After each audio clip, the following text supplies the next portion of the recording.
Hey guys, Zach, how are you? oh, So fine. let me just give you an opportunity to share. Okay, sorry for the last minute of the. Yeah, I was just sending you a message to see if there was a problem. So, Okay, Hi guys, hi, hi, how Paul. are you, Paul? Hi, Jim. I'm real good. Really looking forward to today's presentation. This is a Okay. Oh, really interesting period in history. yeah, it's a murky one. I admit that I knew a fair amount about the 5th century and the late 4th century, but not much about the in-between. So it was a good learning experience, actually. It is very murky, though. Trying to figure out what happened is. And Happy New Year, everybody. I know.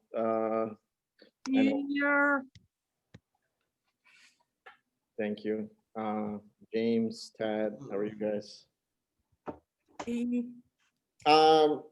Before we start this, I just want to talk logistics for a sec, if you don't mind, John.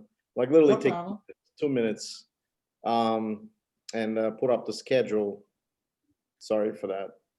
Just before Sergio logs in, and what else? Whoever else, and I'm gonna stop sharing after that, if that's okay.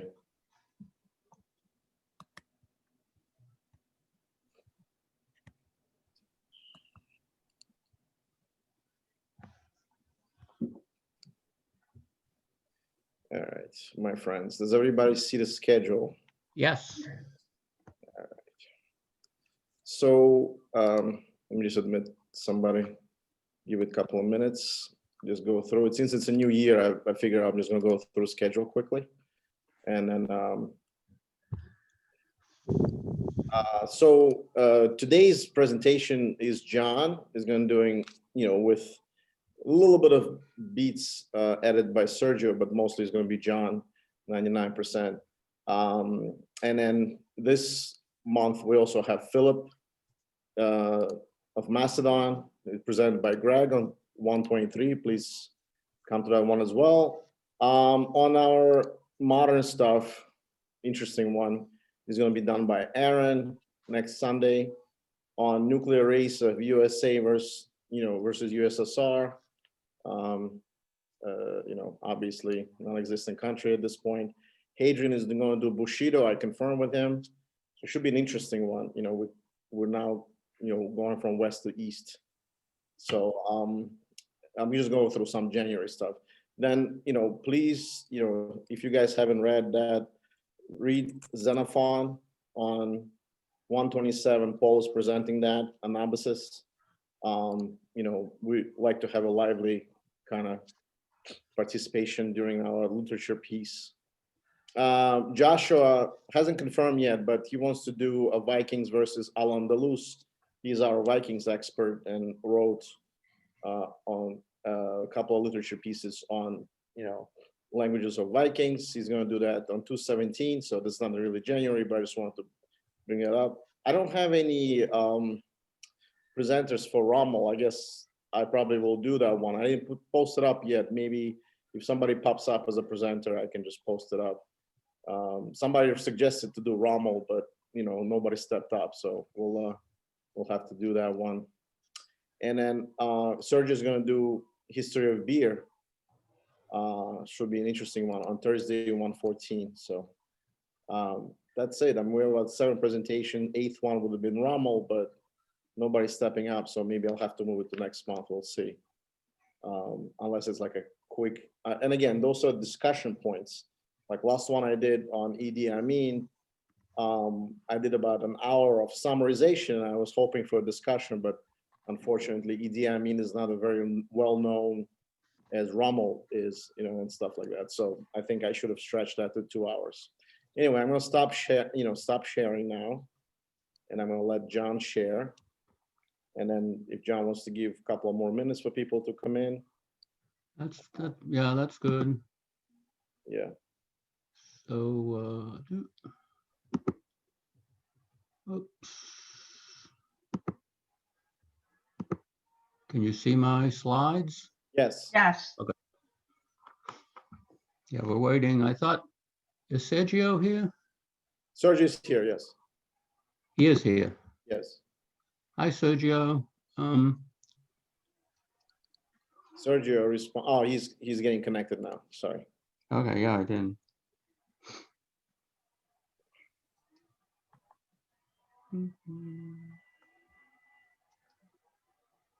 How was everybody's New Year celebration? Anybody did something good?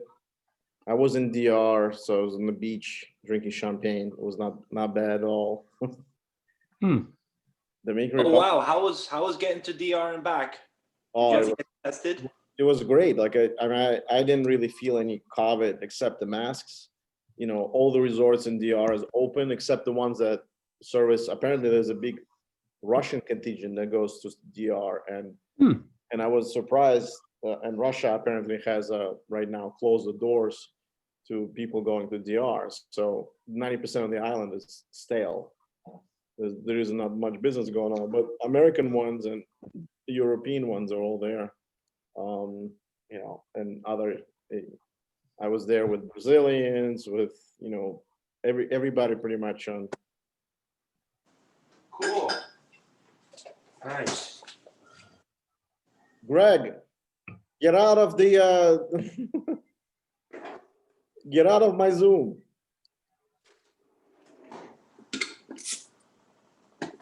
God. Sorry.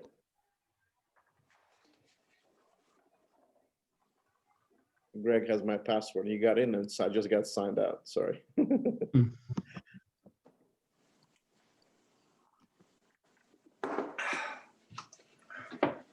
All right. I think this is good to start. If you want, John. Everybody mute the lines if you may, and then John will start. Oh, please mute. In the first century of the Common Era, Stoic philosophers of the particular most prolific and most popular schools of philosophy in the Greek world at that time. But he writes here at the beginning of this book, deal with the rest of it. John, maybe you can mute everybody. Oh, how do I do that? Oh, Zoom. John, it looks okay right now. The person I think was Ann, and she muted herself, so you should be good. Okay. Okay, good. Let me just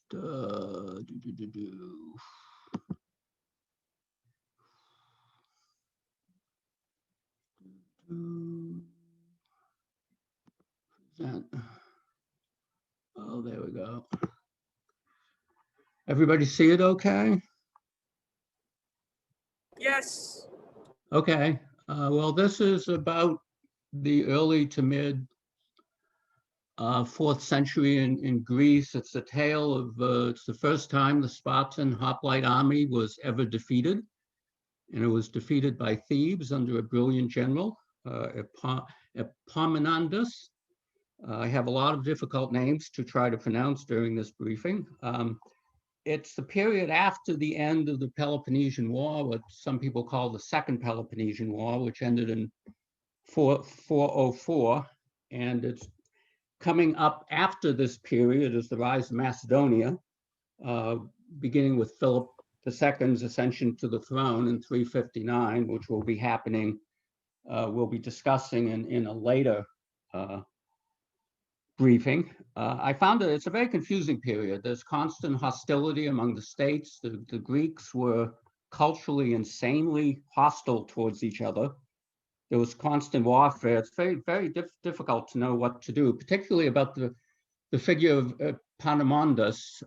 He was probably the most, before Alexander, the most successful general in Greek history, if you think the Macedonians are Greek. But very little is known about him, actually.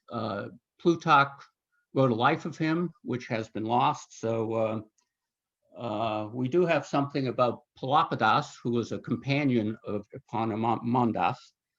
But anyway, to get going, after the defeat of Athens, the complete defeat of Athens in the Peloponnesian War, Sparta became the dominant state in Greece. And this was really the first time that happened. Unfortunately, it did not actually unify the Greeks. And before long, there was a challenge to it.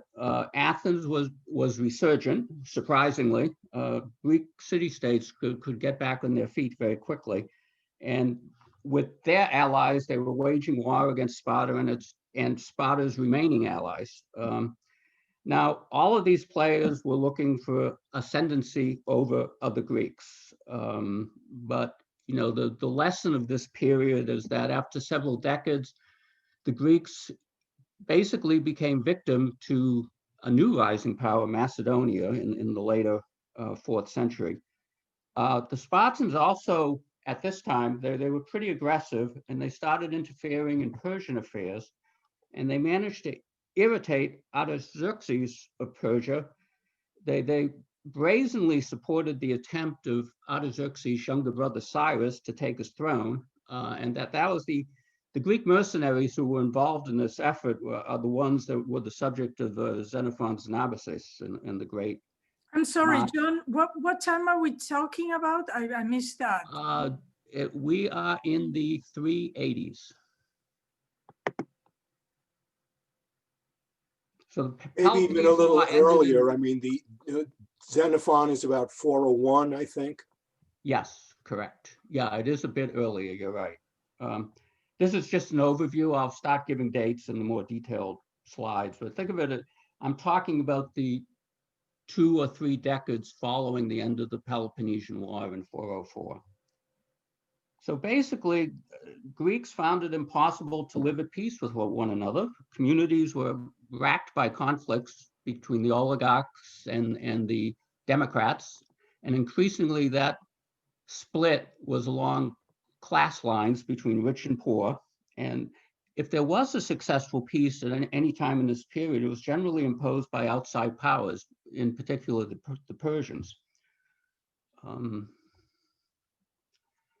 So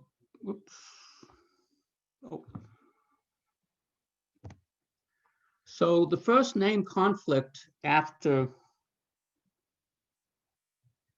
this period is the Corinthian War, which ran from 395 to 387 BC. That's a famous picture. It shows an Athenian cavalryman by the name of Dexelaos killing a Peloponnesian hoplite. And as you can see, the hoplite is heroically nude. And Dexelaos himself was killed in action near Corinth in the summer of 394. Actually, this happens to be Dexelaos' funeral monument. Yes, correct. Now, the balance of power in the Corinthian War is basically a war between Athens and its allies and Sparta and its allies. As you can see here, Sparta is in the Peloponnese in the south, and this is an Italian map, so Athene is Athens. So it was a coalition of Thebes, Athens, Corinth, and Argos, backed by the Achaemenids, the Persians. The Boeotians, which is a synonym for the Athenian alliance, they provoked a border incident between the Locrians and the Phocians. Sounds a bit Monty Pythonish, but there was a border incident which gave them an excuse to attack Sparta. And the deeper cause was basically hostility towards Sparta, because the city had been engaging in expansionism in Asia Minor. They wanted control of the Greek cities in Ionia there. And they even attacked in central and northern Greece. The Corinthian War was fought on 2 fronts: on land near Corinth, that's why you have the name, and also at sea in the Aegean.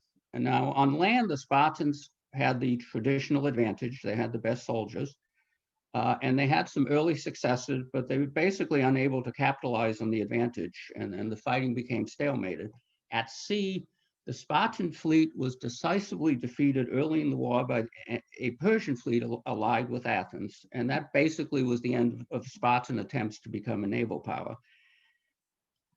Taking advantage of this fact, Athens launched several naval campaigns in the later years of the war, recapturing a number of islands that had been part of the original Delian League. If you recall, Delian League is a synonym for the Athenian Empire. The Athenians had been acting more and more imperial in the previous period. Now, to show how topsy-turvy this could be, the Persians got very upset when the Athenians started to be successful. So they switched their alliance from Athens to Sparta at this point. And this forced the conclusion of the war. The Persians insisted on a peace and they got it. It was something called the King's Peace. It was signed in 387 BC, ending the war. The peace was multilateral. What was novel about it, it was binding on all Greek states, not restricted just to the belligerents. Now, after the end of the Corinthian War, Sparta began reconstructing its hegemony, and they started punishing disloyal allies. Remember, the Persians had given them authority to enforce the terms of the King's Peace. Now, in 385 BC, Sparta attacked Montenegro, which I have it on a map. It's in the Peloponnese. They claimed they had failed to fulfill their treaty obligations. And when Sparta took the city, they basically deconstructed it. They split it into 4 settlements. In the north, the city of Olynthus grew in power and violated the terms agreed upon at the end of the Corinthian War. Because of this, Sparta sent an army against the city under the command of the Spartan general Phalanx, and this was the casus belli, the cause of war that led to the second named conflict, the Bowitian War. When the Spartan army was in Boeotia, and that's an area just northwest of Athens on this map, which you're seeing there, it was around 383 or 382. Leontiades, who was leader of the oligarchic party in Thebes, he invited the Spartans in. He asked them to occupy the Theban citadel as he, Leontiades, felt threatened by the Democratic Party. The Spartans were ruled by kings, and they were generally more supportive of oligarchs in other Greek cities. And Phalanx agreed and took control of the city and pretty much got control of Thebes.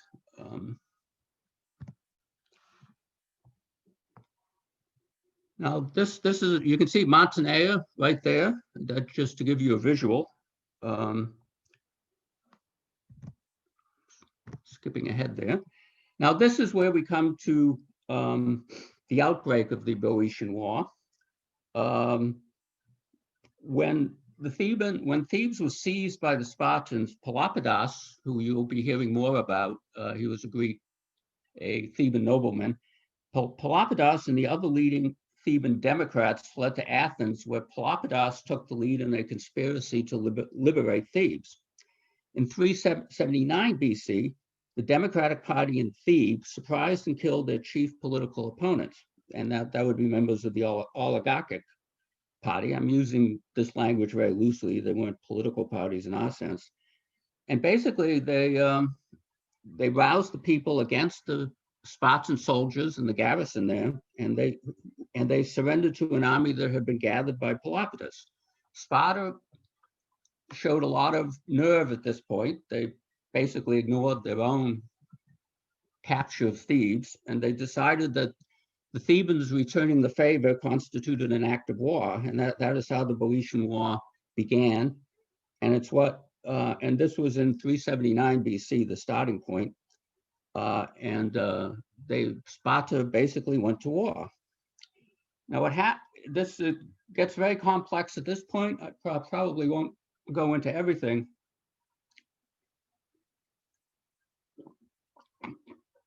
In 379 BC, the Spartan general Sophocles was in command of a garrison in the Spartan-occupied city of Thespiae in Boeotia. Let me go. Thespiae in Boeotia, you can see it right here. Oops. Getting ahead of myself here. Let me get the pointer out.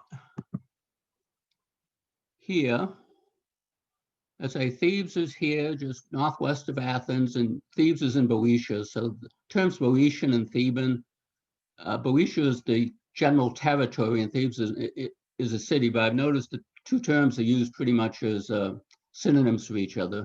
And Sparta, of course, is down here in the Peloponnese. I don't have It's not on this map here, but basically the Spartans have to go this way and the Thebans have to go the other way in fighting the war.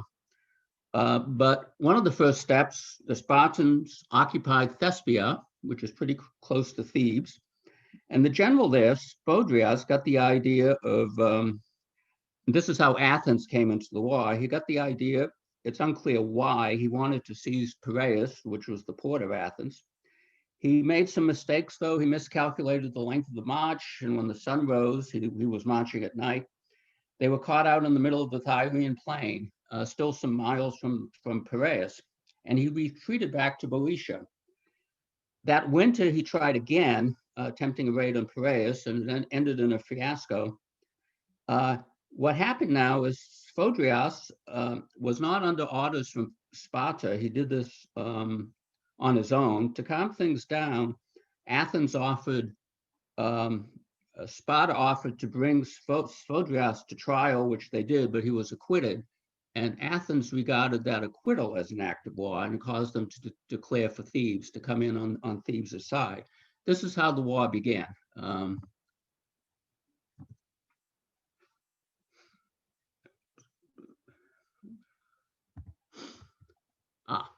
Now, Palapadas is going to be a key figure in this narrative. He was a member of a distinguished family of Thebes. He was quite wealthy. He spent the wealth on his friends and on public service, while, and my source says, he was content to lead the rough life of an athlete.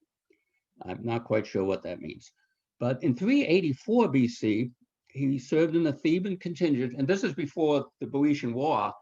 In 384 BC, he was in the Theban contingent to support the Spartans during the siege of Montenegro. He was dangerously wounded by the Arcadians, but he was saved by another famous person in this period, Epaminondas. Now, this picture shows Palapadas, and it's a fictional, it's an imaginary picture, of course, but it shows Palapadas standing on top of a great heap of friends and enemies who are laying dead together. And Epaminondas and he became very great friends, and it's thought they became lovers at this point. And Plutarch reports, this is all from Plutarch, he reports the incident firmly cemented their friendship, and Palapadas would be Epaminondas's partner in politics for the next 20 years until the end. He would also be the head of the sacred band of Thebes at the Battle of Leuctra, which we'll be discussing soon. That was the decisive battle in the Bohesian War. And it's thought that they were, in fact, well, I can talk about the sacred band. I'll be talking about it further along, but the sacred band was the Theban idea that the best soldiers should be gay lovers because they would fight more fiercely in battle. And actually, that's the way it turned out at the Battle of Leuctra. The Thebans won in large part because of the sacred band. I'll be talking about that in more detail. Now, this is the Boeotian War. I bring the map back just to give you a flavor of what was going on. In 3 years after the start in 379 and 376 BC, the Spartans launched 2 expeditions against Thebes in this period, but didn't get much of anywhere. They basically, in marching north, they got stuck in the mountain passes of Mount Kithaeron. And in turn, this gave the Thebans the chance to take the attack to the Spartans, and they were able to conquer the Spartans' remaining allies, strongholds in Boeotia, while the Spartan base in Thespia was also lost. The Spartans at this point basically were stuck with the Peloponnese and a city in the north, Orchomenos. This remained in Spartan hands. So at this point, the Spartans were just having a hard time attacking Thebes on land. So they decided to change their strategy and use a naval force to try and block support for the Athenians. In response, the Athenians sent a powerful fleet towards Sparta. There's a lot of probably boring detail here, but it gives you the flavor of what was going on. The Spartan general Paulus then led his small fleet to try and stop the siege from the fleet, but he was killed during a naval battle. This naval victory was the first ever victory by an Athenian naval fleet since the Peloponnesian War in the previous century. Later in 376, the Thebans were able to raid Laconia. That's the area that Spartan is in the Peloponnese, and sometimes it's used as a synonym for Sparta, Laconia. And then in 375 BC, Athens mounted two successful expeditions, one into the northern Aegean, and the second which sailed all around the Peloponnese to western Greece.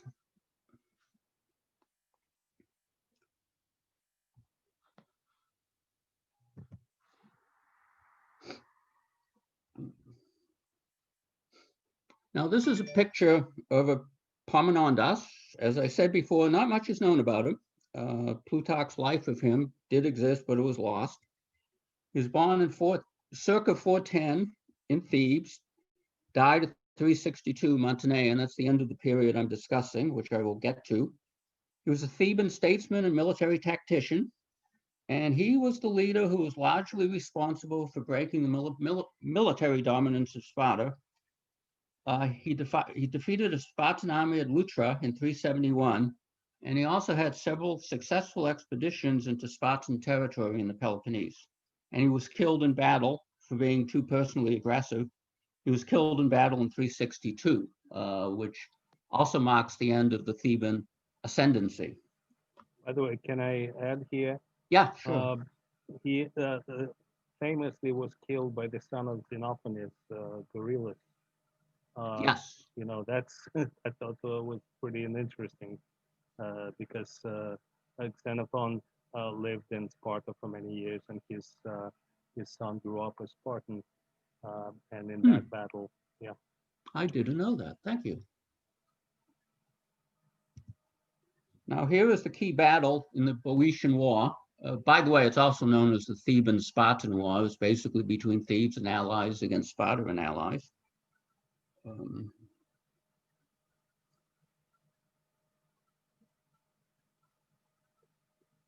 You see the location of Leuctra right there, west of Athens. It's considered, it became a standard battle site given the phalanx warfare that the Greeks practiced. They needed a flat plain, and Leuctra basically had the best. So even though they were at war, the sides could agree on where to fight. It was such a routine thing for them, which is an odd factor if you think about it. Now here's the Battle of Leuctra.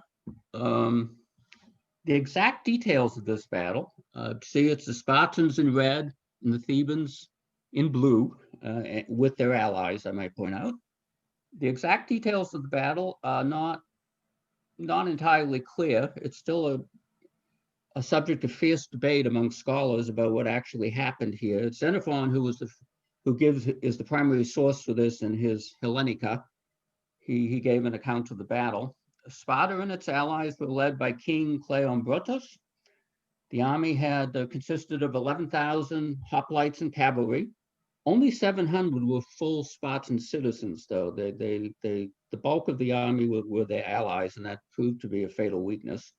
So they had 11,000 total, and 1,000 were cavalry, and the Spartan cavalry was quite bad, actually. And there was a morale problem because there had been so much fighting in the previous years that the Spartans' allies were only fighting under alliance obligations. They had no particular spirit going into it. Thebes had 7,000 hoplites. Notice the Spartans had a 3-2 advantage, and it included the 300 members of the sacred band. This was a unit, as I mentioned, of homoerotic individuals who swore to defend their lovers to the death, and they were being led by the gifted and charismatic Palapadas.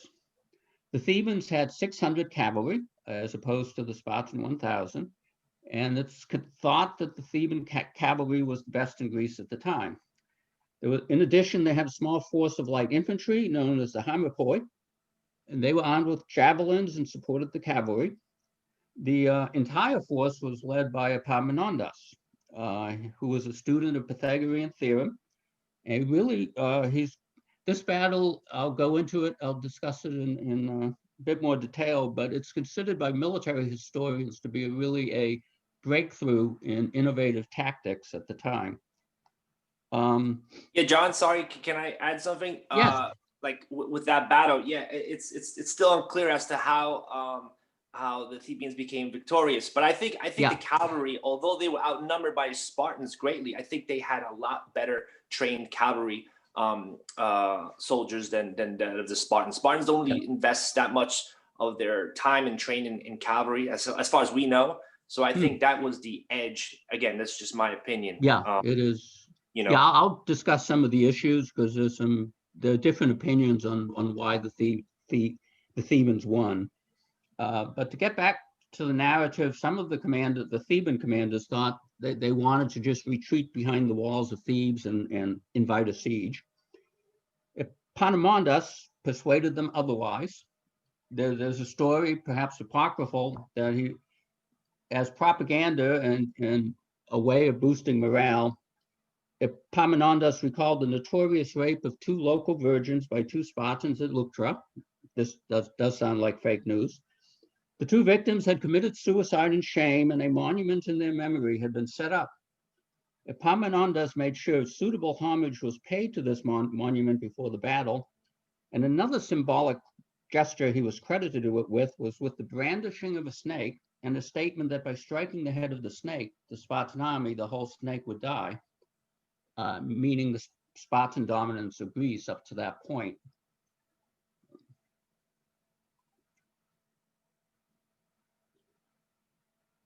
Now, Cleombrotus positioned his troops, as you can see. This is the traditional Phalanx Formation. These are heavily armored hoplites. The traditional number was 12 men deep in the formation. And Cleombrotus stationed himself at this point on the left of his right wing, and he had 300 cavalry with him, his best cavalry with him, protecting him. And this is a critical point of the battle. The Spartan troops were placed on the right because they were considered the best, and that's where you put the best troops in the traditional formation. Now, Epaminondas realized that when he realized it, of course, is unclear. How much of this was planned is very unclear, or it was just brilliant improvisation. But he realized, and it goes back to that story about his destroying the head of the snake. He realized if he eliminated the Spartans on the right, their allies would quickly crumble. Whether he had intel about the morale of the other troops is unknown, but he probably knew something. Now, what Epaminondas did, he put he's credited with the first use of combined arms in warfare. I'm sure that isn't true. There must have been other people. It's just not recorded. He put his cavalry and light infantry in front of his own formation, particularly. Well, let me start over. His first step was to build a phalanx that would be 20 men deep, 50 ranks of men. And he made his lines, as a result of that concentration, his line was shorter. Remember the 3-to-2 advantage? So the remaining phalanxes were very weak. So what he did, in addition to making a very powerful phalanx on his left, i.e. concentration of force, another innovation, though I'm sure somebody else must have thought of it and executed it before, but he's getting the credit. He decided to screen his weaker phalanxes by putting skirmishers and cavalry directly in front of them to hide them from the enemy, which is what happened. And basically, the sacred band was also, this is right here, the 300 gay troops on the left, and they'll be used in a flanking. It's thought that it's rather confusing in the sources. There are different opinions as to how this was actually executed, but they may have played a flanking role in the battle. So what Cleombrotus, the Spartan king, at this, he realized this was going on, and he made the decision to try to flank to the left, and you can see it on this map. The gap here has been enlarged between the two phalanxes there. Now, as a result, the Athenian cavalry, the Theban cavalry was able to get through this gap,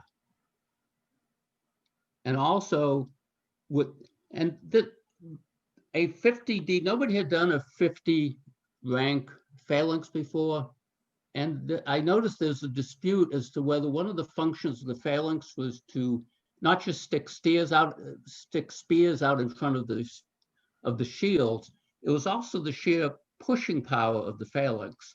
So whether it was just the phalanx was able to push their way through with 50 versus 12, or whether somehow the Spartans just collapsed is unclear, but they were able to break the phalanx. I know Victor Davis Hanson is a strong proponent of the push power of the phalanx. They just pushed their way through, but other scholars are not so convinced. But in any event, however it happened, the Thebans were able to crush the best Spartan phalanx, and basically they could roll up the rest, and that's what happened. It was a combination of cavalry and hoplite. Can I just add something real quick, John? So yeah, your theory about that push with the shield, it does make sense, because the shield, the aspice, is designed, and when we discuss the equipment, I'll talk about how it's designed to do just that, what you explained. Let me just say that's really controversial, because it basically means that the people that are, in the front being pushed are really going to be unable to wield their weapons at all. They're going to be just crushed with people pushing behind them. And there's, it seems to me that the push thing just doesn't make sense, because it makes your people unable to actually be militarily effective.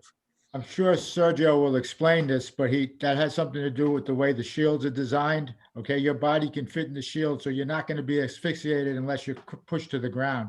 No, but you're being pushed by the people behind you. I understand that, but because you can fit into the concave of your shield, you are not going to be hurt. You're just not true. Correct. Yeah, exactly. I get what you're saying, Paul, and you're right. It makes no sense to be sandwiched by 10,000 other soldiers, but they did design that shield with that in mind. They designed the shields basically so they could take the weight off. You could put the weight of the shield on your shoulder, because it was very, very heavy, and so the concavity of the shield was basically designed to improve the ability of the soldier to actually not get fatigued and exhausted during the battle by being able to lean his shoulder into that. And even if you could lean into that, that doesn't mean that somebody pushing from behind you doesn't compress the middle ranks such that you can't move your arms. I mean, just look at what happened to the Romans against Hannibal, and they just talk about how they were crushed so far together that no one could actually use their swords. Yes, but the Roman shields were different than the Greek shields. I mean, Sergio will handle this. I understand your point, Paul. It is controversial, but there's just another side that you don't agree with. Okay, we'll agree that there's a controversy there. The big tactical innovation that the Thebans made was basically refusing their right flank. So it was this oblique order. Yeah. Right. So basically what they did is they thinned out, the classical idea had been you form one line that's completely straight all the way across, your frontal, and you always, the position of honor is the right. So you always put your best troops on the extreme right. And it was the Thebans that were thinking outside the box. So instead of doing that, they tripled the size of their left flank by basically taking men away from the other phalanx formations. And then by using an oblique order and refusing the right flank, they just basically never engaged with them, so that the concentration of troops on their left was decisive in the battle. Yes, but all those troops were Theban, okay? The left was entirely Theban. Those other phalanxes are not made up of Thebans. Right, but the point is Correct, that they were allies. they were not, they were, what Same he with did Spartans, was by he the way. made it so that they didn't really participate in the battle at all. So the troops coming up against them had no effect in the outcome of the battle. The whole battle is determined by what happens in the bottom of this picture. And his tactic meant that his weakness on the other side of his line was negated. And the left flank of Spartans also allies. They're not Spartans. On the right. Yeah, they were. Right. Absolutely right, And yes. they crumbled quickly. And you can see in your map that this cavalry we're talking about is Thessalian, and they're probably the best cavalry in Greece at the time. And they're just running amok. You know, the Spartan cavalry has no chance. Well, what could the Spartans have done to defend themselves? I mean, as far as I can make out from my sources, the Spartans basically opened the gap between the first and second phalanx on their own in an effort to flank the Greeks. Was there anything else they could have done? They should have enforced their right wing. You know, that's the only thing I think could have I been mean, done. let me also say that I don't think this could have been improvised. I think this had to be planned, Right. because you didn't have that level of battlefield command during this period. Really, what the commander could do was he would be able to control the initial deployment, and then after that, his only action was, you know, if he had managed to maintain the reserve, he could send it, or he could just fight, which was, you know, what we see happened with Epaminondas, for example, you know, ultimately being killed in the front rank. But so what we saw here was planned. It wasn't improvised. Yeah, so it Yeah, looks it like is. the Spartans lost before the battle started. And Yeah, it's because it kind was of like what the a new Spartans, idea. They were not prepared for it, and they already lost it. it wasn't quite that they weren't prepared for it. This was a case of generals fighting the last war. So the Spartans were fat, dumb, and happy. They had this fantastic military reputation. They were undefeatable, and they just did what they always did, you know, until somebody came up, you know, and came up with innovative outside the box tactics and totally surprised them and smashed them. So it really wasn't a sense of what could the Spartans have done. I mean, it was like they were just taken by surprise by innovation. Yeah. Right. Yes, Spartans yes. had So before the battle, they were already defeated because Yes, of the before- idea. These are not the old Spartans. That Spartan army is gone. I mean, these are new guys who are not used to fighting. They're not up to they don't have the ability of the previous Spartans. This is like the German army in 1944. It's not the same army. Well, yeah. Well, in all, it was a disaster for the Spartans. About 1,000 Lacedaemonians, another synonym for Spartans and their allies. 1,000 Lacedaemonians fell, including 400 Spartan hoplites out of, I believe, 700. So this was a disaster. Thebes was now the most powerful polis in Greece, and Sparta had lost its first victory, its first battle on land in 200 years, after 200 years of victories. And that meant the myth of their invincibility was finally smashed. And the war continued. Yeah, just to sum it up, Epaminondas' strategy, massive strengthening of the left wing being a concentration of force, use of cavalry in front of the hoplites, attacking at an angle, employing an echelon formation, were the most innovative and devastated and my source here says it was premeditated military strategy ever seen in Greek warfare. And it was a shock to all of Greece. Now here's Also probably worth noting that this period of time saw all sorts of military innovations. So the period after the end of the Peloponnesian War saw, well, and I saw you going to talk about Peltes, so I won't talk about that, but also the idea of field fortifications. So there were tremendous advances in military tactics in this period after the Peloponnesian War. It wasn't isolated. Well, here's a imaginary picture of the battle. It's now there's even a monument today. This is somewhat reconstructed, but this is a tropaeon that the Thebans put up as a monument, a memorial of the battle. Now, what may have been the most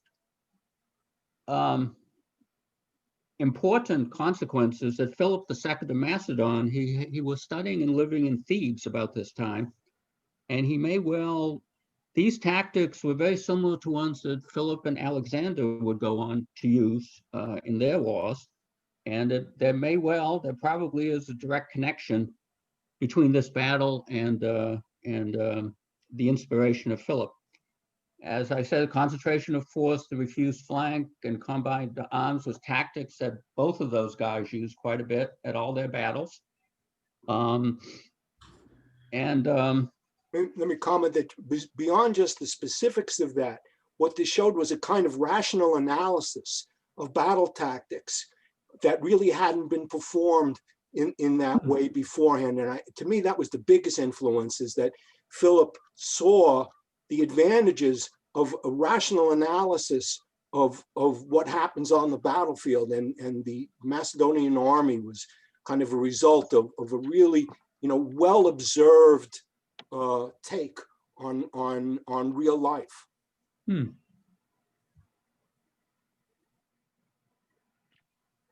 Now the war would go on for another decade with Thebes being in the ascendancy, but Thebes itself came to naught about a decade later. But before I get onto that part of the narrative,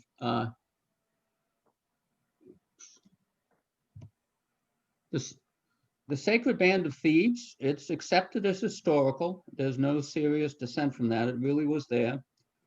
It was a troop of select soldiers, and as I said, the Thebans were convinced that male lovers made the best soldiers, which is odd when you consider the Pentagon's old policy of don't ask, don't tell. But they were the elite force of the Theban army in the 4th century, and it did beat the Spartans, first power to do it, and they beat it decisively. Sparta never came back from this, really. Plutarch is the source of the most substantial surviving account of the Sacred Band. And what's interesting is that it's thought by many that Epaminondas and Palapadas, Epaminondas being the overall commander at Leuctra and Palapadas being the commander of the Sacred Band, they were themselves, Epaminondas was also in the Sacred Band, and they were lovers. They certainly behaved like it. If I may add, the Palapadas was famously in love with Philip of Macedon when he lived in Thebes, and Philip was his Romenos of Palapadas specifically. I mean, it doesn't negate that the Palapadas and Epaminondas may have been involved.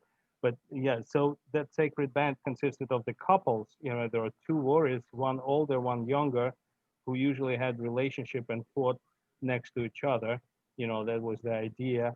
I mean, not all of them necessarily were involved in a physical love, because there was also a platonic aspect of it, but it certainly was not discouraged, whatever form, but because of this love connection between those couples, specifically, who would protect each other, especially, that was constituted the strength, the morale of this band.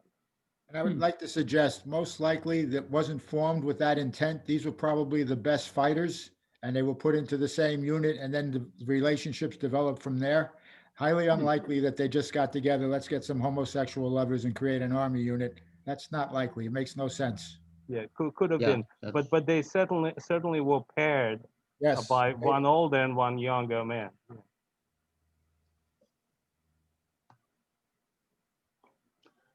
Well, what happened after Leuctra?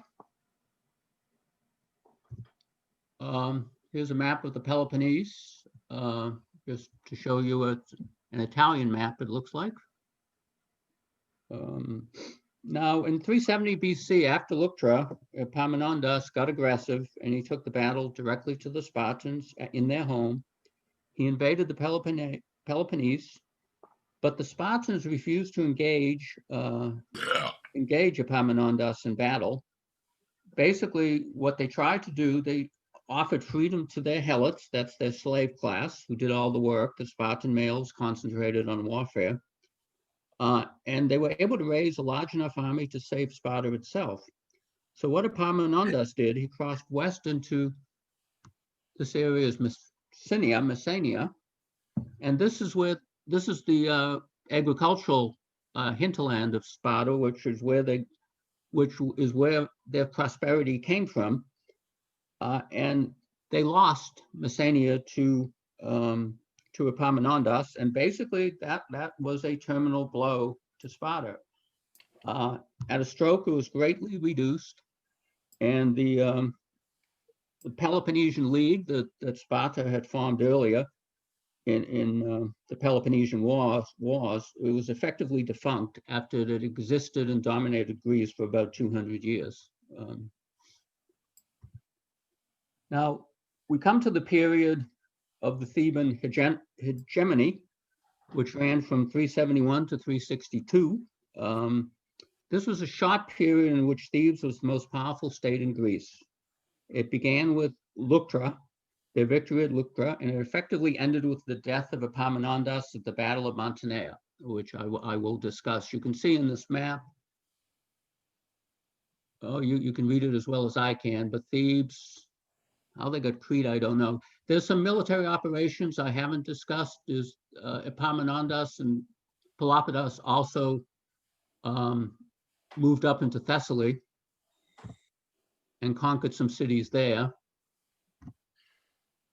John, may Yes. I add something before the Battle of Leuctra? I don't remember if you mentioned or if you made an accent. What happened is one of the major conflicts is that the Spartan general occupied the fort of Thebes, and that was like a humiliation to the Thebans. And eventually there was a revolt led by Epaminondas and Palapadas to overtake and taking over that fort. They did it by some diplomatic moves, some kind of military, I would say, deceit. But they eventually expelled them from Thebes, and that was a big humiliation. That's actually prompted one of the reasons, triggers, I would say, no, not the reason, trigger that ended up eventually in the Battle of Leuctra. Oh, thank you.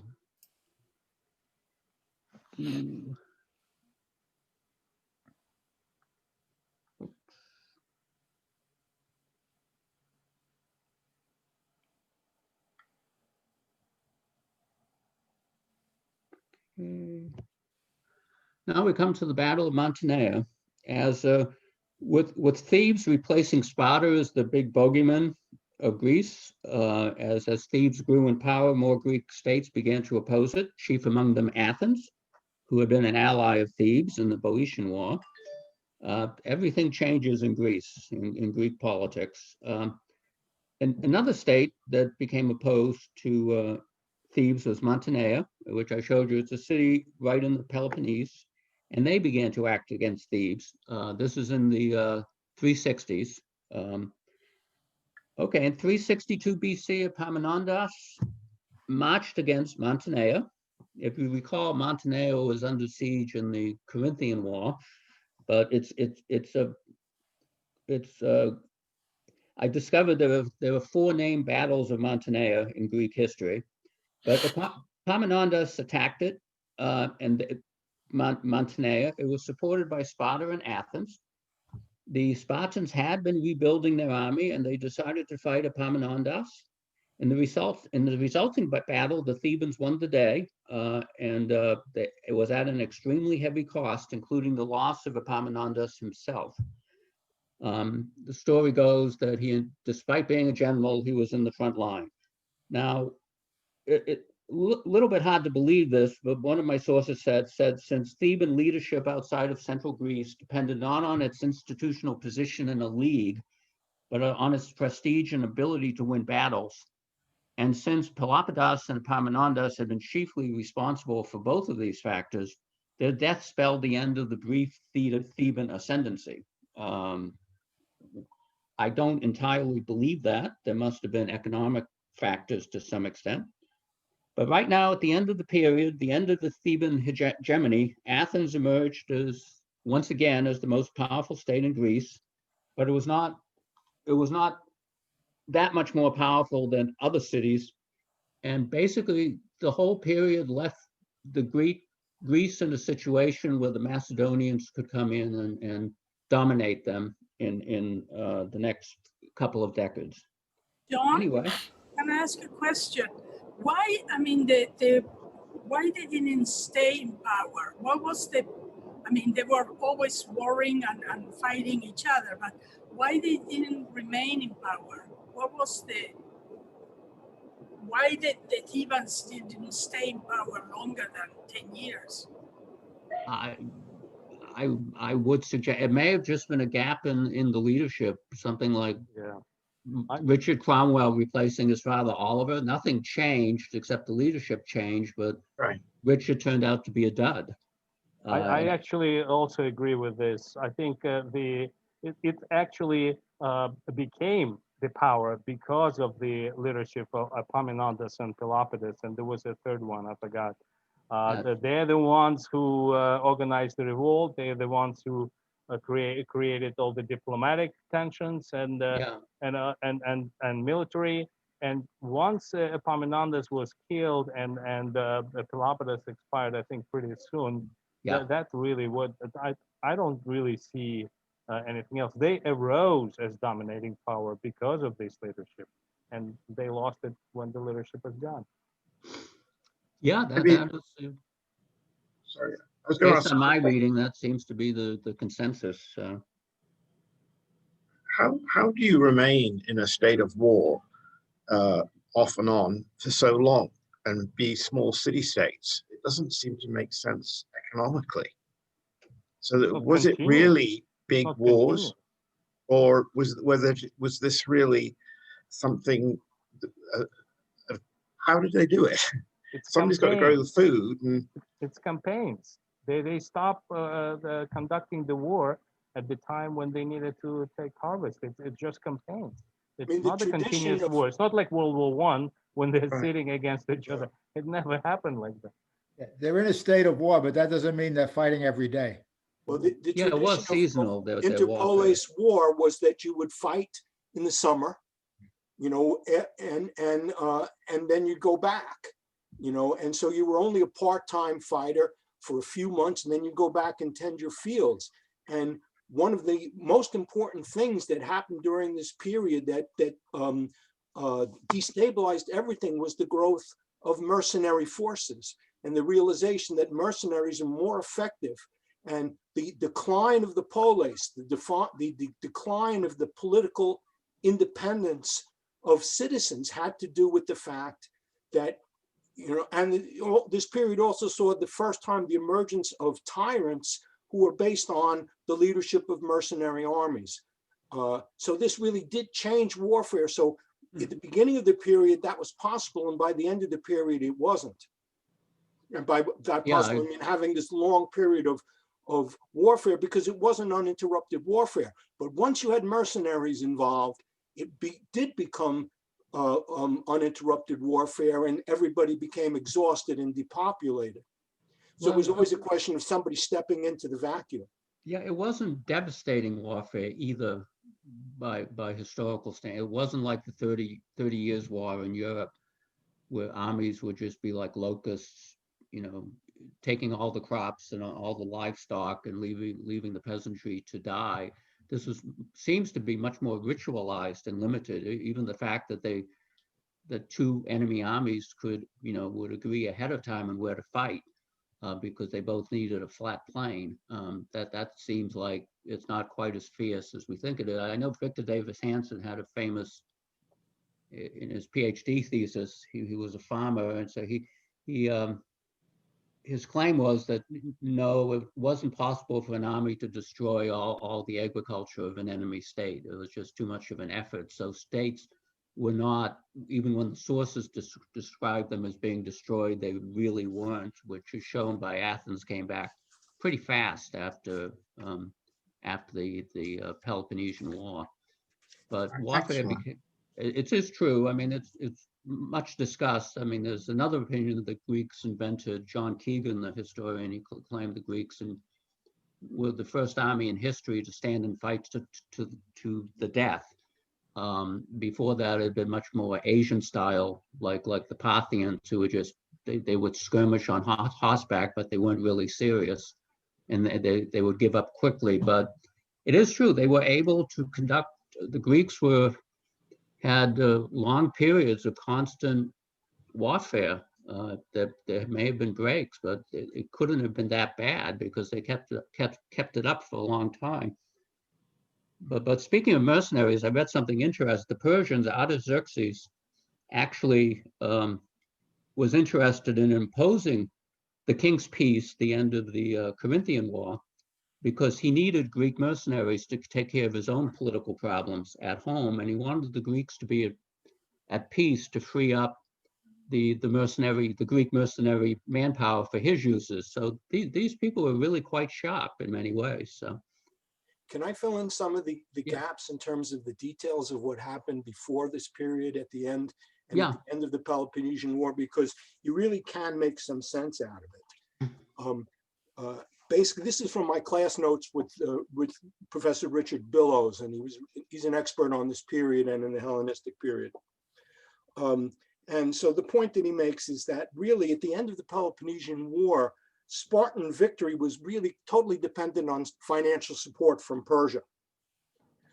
And Persia were really the kingmakers. And at the end of the war, the Spartans were allied with the Thebans and the Corinthians.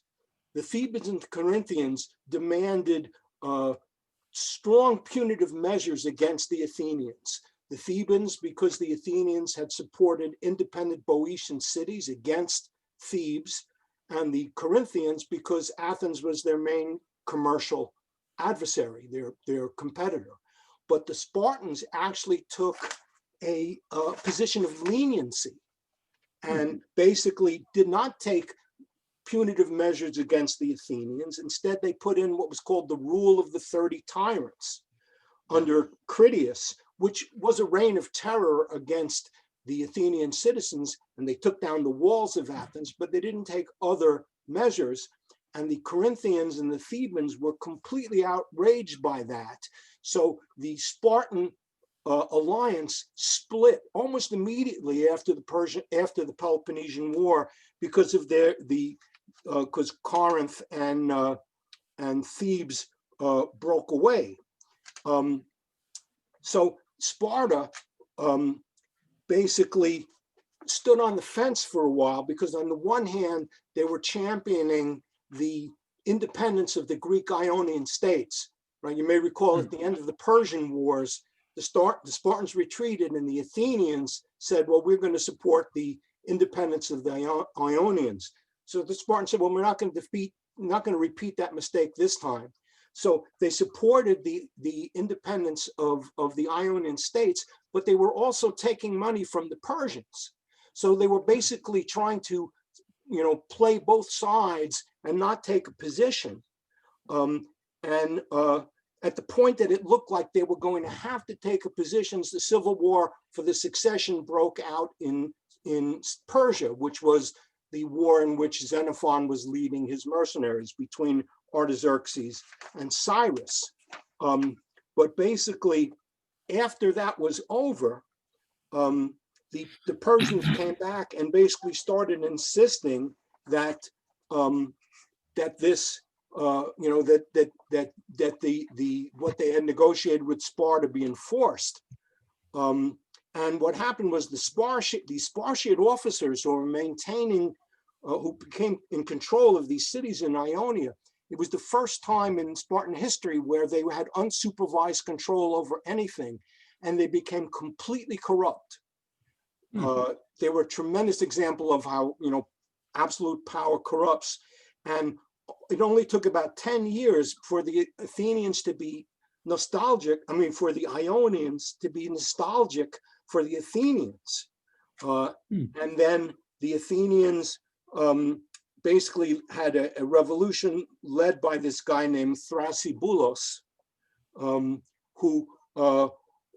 and there was also basically a factional war between the two kings of Sparta. So the one king of Sparta would actually made an alliance with Thrasybulus in order, out of jealousy against the other king of Sparta. Basically resulting in a restoration of the Athenian democracy, general amnesty, and revision of the law. Basically was reasserting the reforms of Cleisthenes and Ephialtes. So at the same time that this was happening, open war started between Sparta and Persia in 399. And there's Spartan king Agesilaus was leading this. Meanwhile, the Athenians, we talked about this guy Conon, who was an Athenian general when the Athenians were defeated at the naval battle of Agispotami. Conon survived that and managed with his squadron, went to Cyprus and became a mercenary. And he then basically intrigued with the Persians and received their support. And basically this became the beginning of the Corinthian War, when Conon showed up with a Spartan financed fleet to fight against the Spartans, who had also made some stupid decisions in trying to go after the Boeotians. So in any event, they formed this king's peace with the Spartan king Antalcidas, which he basically forced because he managed to capture the Athenian grain fleet in 386, which basically destroyed the Athenian ability to resist. This king's peace, the terms of the king's peace were basically that the Ionian cities go back to Persia. So they sold out the Ionians, this is the Spartans, and then they declared what they called the autonomy of the Greek cities. But that didn't mean that the Greek cities were freed. Basically, it meant that the cities were basically prevented from having an independent policy. So when the Theban cities tried to ally with each other and formed the Bowitian League, the Spartans said this was a violation of autonomy and attacked Boeotia. So even though the Spartans had their own league. That's exactly right. That's exactly right. And so we started seeing all these things where the Spartans started becoming obviously hypocritical. So they had this kind of coup de main where they took Thebes because their general, what's his name? Basically, he had an opportunity and he just took it. Yeah, that's the one I was talking about. It was not ordered from the Spartan kings. He just went and that's right. But then he went back to Sparta, and the Spartans under Agesilaus cleared him. They refused to prosecute him. They basically acquitted him, which basically exposed the Spartans as liars in front of all of Greece. That's when Athens took the side of Thebes in the Boeotian War. And the other thing that Athens did is at that point they started reconstituting the Athenian League with measures that were designed to prevent them from becoming tyrannical as had happened the first time around. So Athenians were not permitted to own property outside of Athens, and there was the allies formed basically they had a board that had a veto power over the activities of the Athenians, so that the Athenians essentially were able to reconstitute their empire to the point where it was almost as strong as it was in the period before the Peloponnesian War. Hey guys, I'm sorry to interrupt. I apologize, but we have a small segment by Sergio. We'll be Okay, back. I'll stop here, but Yeah, I'm so sorry. Well, thank you, Paul, for supplementing that. But So Greek much. history is not in my wheelhouse, but I know a lot more about Roman history. But this was quite enjoyable to prepare, actually. So Yeah, I mean, we'll continue this obviously, but Sergio, without further ado. Yeah, no, if now's a good time. All right, cool. Yeah, thank you. You know what? Hold on just a second. Just get the light on. Hold on. So I'm going to talk a little bit about crap. Can you get the thing on me, John? So that I can see myself? Do we know how to do that? no. Let me go back. Take a look at Zoom.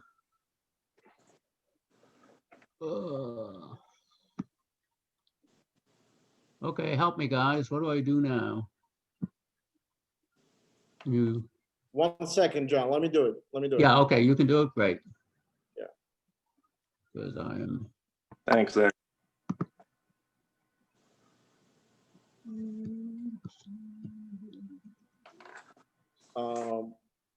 What about now, Sergio? No? Oh, it's still, yeah, right there. You're on right now. Go ahead. Good. but I can't see myself. Hold on. Well, Go to participants, right? We can see you, I Sergio. can see you. I know, but I need to see myself. So this is always an issue. I meant to practice. Yeah, you look good. Don't worry. I know, but You're there, don't worry. He's got his uniform on. That's what we're supposed to see, I'm sure. Yeah. yeah, for sure. Right. You Crap. should be able to switch back and forth. Okay, don't worry. I know what to do. Give me a second. In the upper right corner, there is a view. So maybe that's where you could switch it. I don't know.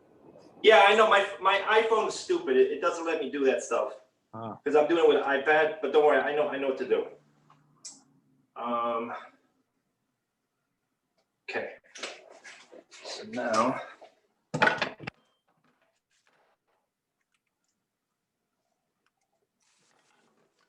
Sorry, guys. I hate doing this. Okay. All right, cool. All right, you can see me okay? You can see me okay? Yes, you look very well. Okay, thank you. Thank you so much.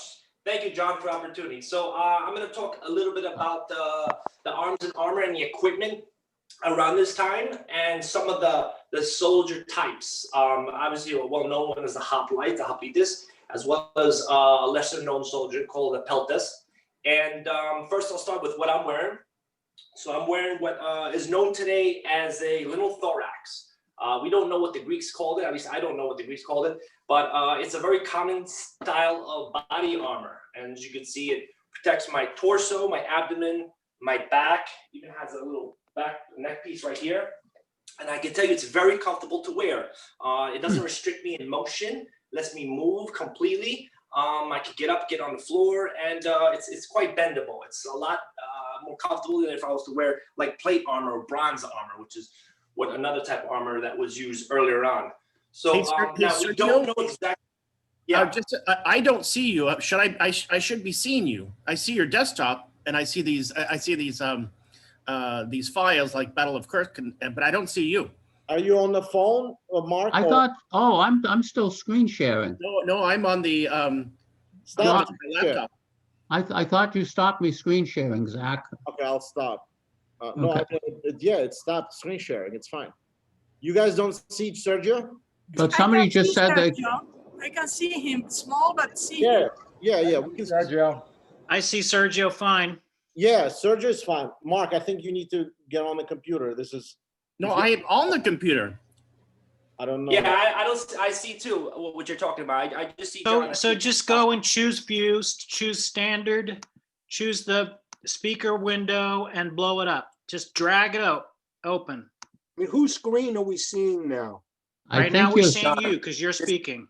Yeah, whoever is This speaking right now, we should mute after Sergio starts talking. No, but This- there's, this is we're John's seeing screen. a This is big not- screen that has a background of a bridge and it has a window. Yeah, yeah, that's there. not- that is my my screen. screen. This So is, John. stop your screen share. Stop screen sharing, John. Okay, I That's stopped. better. That's good. Now we see Sergio. Okay, Now go you ahead. can I see thought, me? I misunderstood. I thought you had stopped it for me, Zach. No, I couldn't because Okay. I gave you a host option. Yeah, sorry. Okay. Sorry, it's my fault. I should have prepared this better. But okay, so you can see me now, right? Everything's clear? Yeah. Okay, cool. So where was it? So yeah, so we don't know exactly how these were made or what they were made from. There's no really written accounts or any archaeological finds. It's very common that they were made, or I should say, it's a very common belief that they were made of linen. Multiple layers of linen that was stitched together. Perhaps they added an adhesive to might to give it extra strength, but we're not 100% sure. And then another common belief is that they were also made of leather. Thick leather that was boiled, and once it was hardened, it would actually give a pretty good amount of protection. Or perhaps both, which is in the case here. This is linen and leather. Actually, it's more leather than anything. The whole thing's leather, and it just has a linen cover over it, just to give it that a look. But you know how strong this was in battle, we're not sure. You know, depending on you know what they were using. Oh, let me see a spear. Can you see my spear here? No. Okay. Anyway, so like a spear like that, they would have used, which is a dory, or arrows. It might have protective, maybe not. I'm not sure. But there was another material that they used, which was bronze. Okay, and this was like these little scale bronze pieces that they would actually sew them together, and then they would make like a plate. Okay, it kind of looks like a fish's scale, and they would actually tie this, include it all over the lower part of the breastplate, or if they could afford to, the whole entire piece of armor as well, front and back. Again, it was not for every soldier.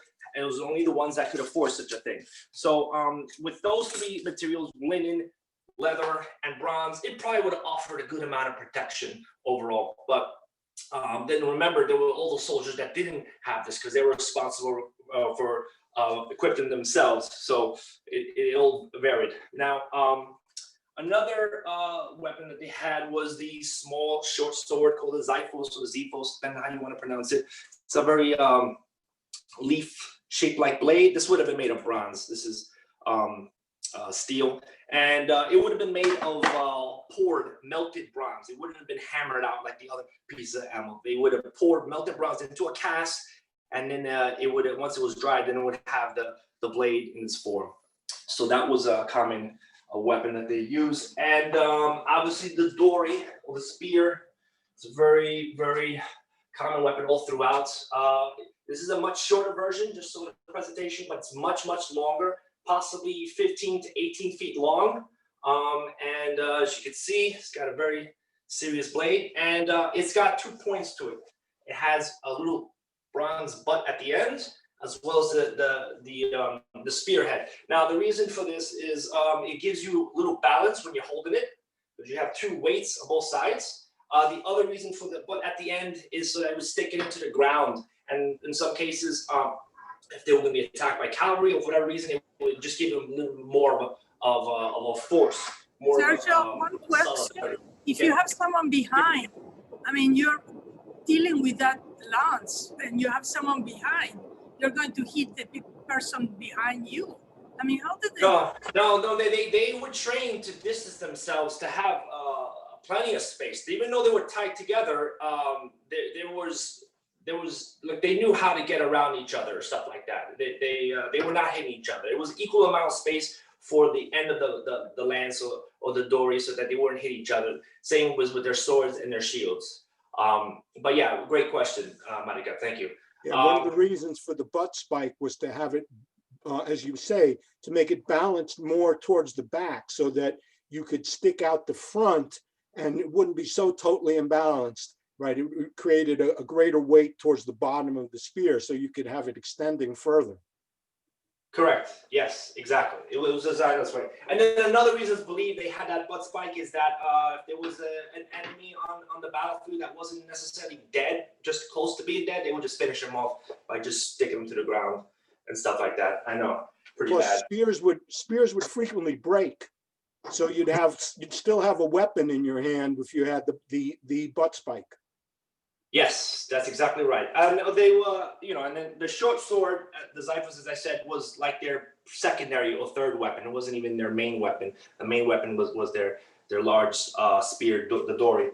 I don't actually have the Hamplan shield. It's a very hard shield to construct, but we'll go into it when we get to the slides. Now, the other type of soldier I wanted to discuss is called a Peltes. I'm not sure if you've heard of them. I'm sure, Paul, if you heard of them. They were a lesser armed soldier. They were mercenaries, usually from Thrace, although Athenians did have Peltes as well. And they were named after their shield, the Pelta. Now, this is a type of shield that normally would have been made of wicker and animal hide.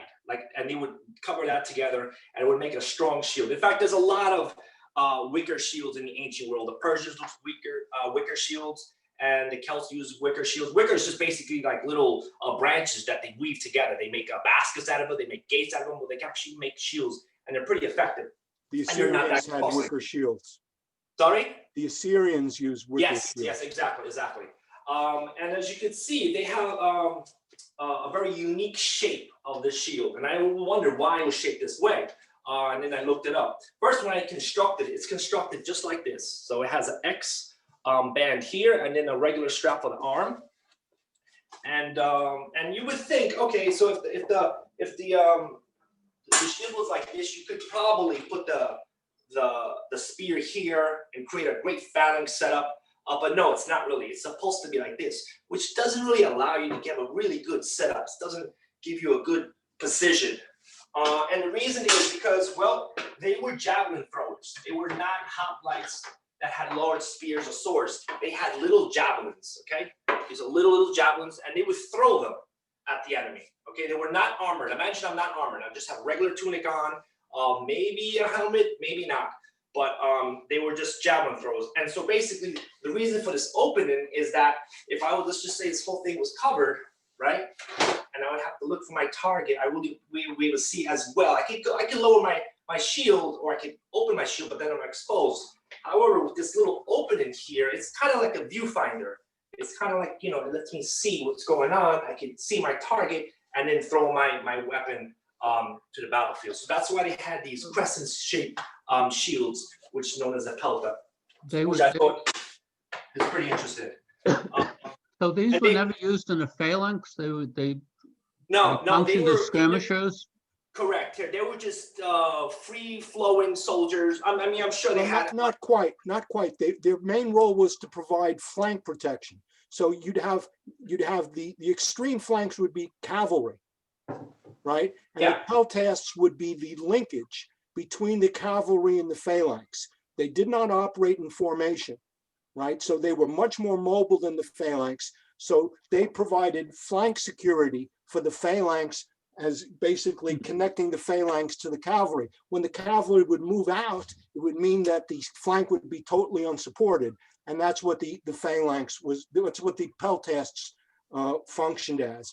And by the way, there's a lot of discussion of peltasts in Xenophon.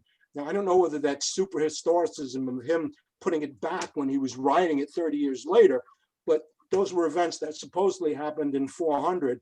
And he talks frequently about the number of peltasts and tactically the role that they played in the army. Yeah, absolutely. Thanks, Paul. And they were basically just like kind of throw, hit, and run back. They weren't necessarily on the front lines, kind of like the hoplites were, because obviously they were not heavily equipped. They were a lesser force. You throw your spear, and then with what do you attack the enemy? Because you have only your, and what weapon? They had many javelins. There wasn't a spear. It was a little shorter javelins, and they would have a lot of these. I know I just have one, but they would pretty much be throwing them. And they did have a short sword. They even had a little hatchet type of weapon, and I'll show you that when we get into the slides. But yes, they didn't carry the long dory spear that the hoplites were. They were a lesser armed type of soldier. They had, simple weapons, if you will. Just Not so- on, in contemporary terms, we think of them as skirmishers. That basically they're doing skirmishing, they're covering the flanks, they're doing that sort of thing. It's a very mobile operation. Yeah, Yes. and they would be mixed in with slingers, Yes. right? Yes. With other people with ranged weapons. Can I ask a Right. question? Why were they never used chariots? I mean, or that just come in obsolete completely? I don't think chariots were ever that effective. I mean, if you think about it, like people have this notion like Romans fought chariots and chariots like that. But if you look at how a chariot is set up, it's not so, strategic. Like you'd have to really make some sharp turns. Yeah, I mean, this chariot is not a tank. It's not a brute force weapon. As soon as the chariot gets tangled with the infantry, that's it for the horses, for the chariot and the chariot driver. Chariots were tactically significant in the Bronze Age as basically as mobile launching platforms for archers. And the idea there was to stay away from the mass of the enemy. You get close enough to shoot your arrows and then skedaddle out of there. And it was more like tactical support, like of ground support air, modern tactical ground support aircraft was how the chariots were successfully used. But once you mix it up with people on the ground, that's the end of the chariot. They're completely. Yeah, I agree. It's almost like a burden. Like now, I mean, the chariots had become completely, just a royal symbol by this period in time. Right, ceremonial use. Exactly. Ceremonial. Yeah. Yeah, they used to fight each other, the chariot battles, usually. Well, that was in the Bronze Age, and those were mostly archers, in Bronze Age. using the compound bow. Yeah. The use of elephants up until Pyrrhus, right? Elephants were not used. Hannibal used the elephant. But you know what? Pyrrhus, Pyrrhus it's was very overhyped. Pyrrhus was before Hannibal. I mean, I don't think anybody saw elephants in warfare until Alexander reached India. I think that was the first time that Greeks saw elephants in warfare. And even then, they're not known to be that effective. I mean, if that was the case, we would see elephants far more than we did. Horses, Well, you can't there's a big control debate about that. I don't think Seleucus made a deal with the Indian king to basically grant him independence in exchange for 400 elephants. So Seleucus, who was no idiot militarily, was willing to trade a very large part of his empire for 400 war elephants. And it played major effect in his winning against Antigonus Monostalmos. Right. And by the way, about the Pyrrhus, Pyrrhus was in a way, he was related to Olympia, the mother of Alexander. She was his great aunt of Pyrrhus, of a peer, because Olympia was Molossian princess. And that's the reason why after, they brought this idea of elephants, that's why he also got hold of them and used them in the invasion of Rome. Yeah, but I feel like if they were that effective, and I'm not saying they're not, I think the Romans would have adapted that. I mean, I don't think you can control a No, they learned how to fight them. They put the nails on the ground, and once the elephants step on them, they become unstable and they became more dangerous to their own troops. So exactly. Exactly. And the elephants would only, they'd have to be ridden by their mahout, who had a lifetime bond with them. So once you killed the mahout, that was it. The elephant never had any military significance after that. Yeah, exactly. Great. So now could we get to the first slide, Zach? Just two. John, can you open? Oh, John's or Yes. can you give me control? No, John is going to print. We won't be able to see you if we get the slide. That's fine. All right, John, can you share the slide? John? Is he around? He's mute. Oh, okay, here he goes. Here he goes. Okay. He's thank bringing you. the slide now. Sorry.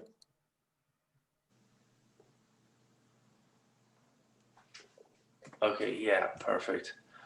So yeah, this is kind of the equipment I kind of talked about, but I think it gives you a good understanding of how the shield is constructed, which, as Paul mentioned, would have made it heavy. It was definitely not a light shield that would have been lightly carried.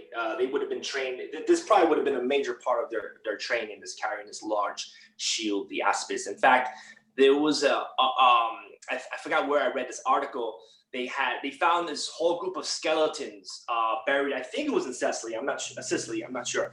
Anyway, they weren't able to determine who they were until they did X-rays on their shoulder bones, and they noticed that one side of their shoulder seemed to sink. That from the other side there was uneven, and it's because years of carrying this this shield that could have weighed somewhere in the ballpark of 35 to 38 pounds could have obviously affected their bone structure. So it was definitely a shield that they had to learn to carry, and it was actually very effective, very well made, and very, very strong. Now, and I agree with that whole concept of how they would push forward on the enemy, kind of using their shields as kind of like walls. Again, it is controversial. Nobody knows for sure. But as you see what I mean, you see how the shield is concave. They would have probably put their shoulders in there, and perhaps if last resort, they would have been a little bit better than if the shield was flat. It was a flat shield, that would have been a much harder setup than if the shield was concave in that situation. The little ropes around it, nobody knows why those little things are there. If anybody knows, please let me know. But for the most part, the grip of the shield is with a brace on the forearm that would have been made of bronze, and then a rope at the end there.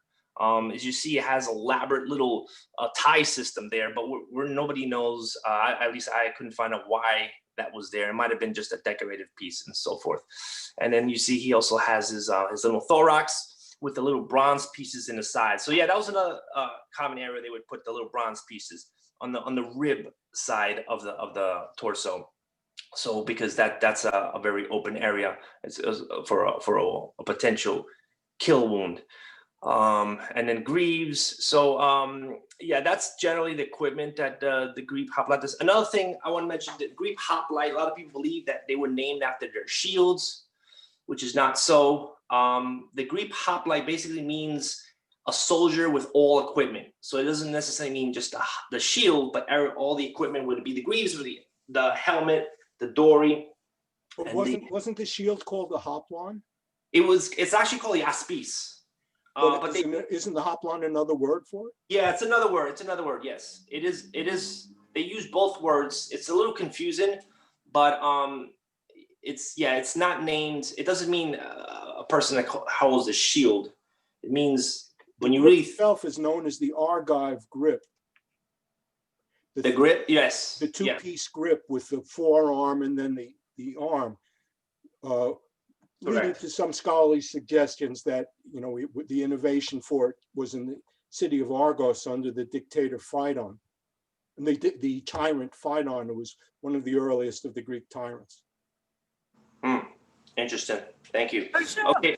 Yeah. Looks like the lower leg is very protected, and then you go to the feet, and it's nothing there. I mean, yes, some kind of something. They were not barefoot, but yes, they did have a sandal, a basic sandal. It was not it was not a boot. It was not covered, as far as I know.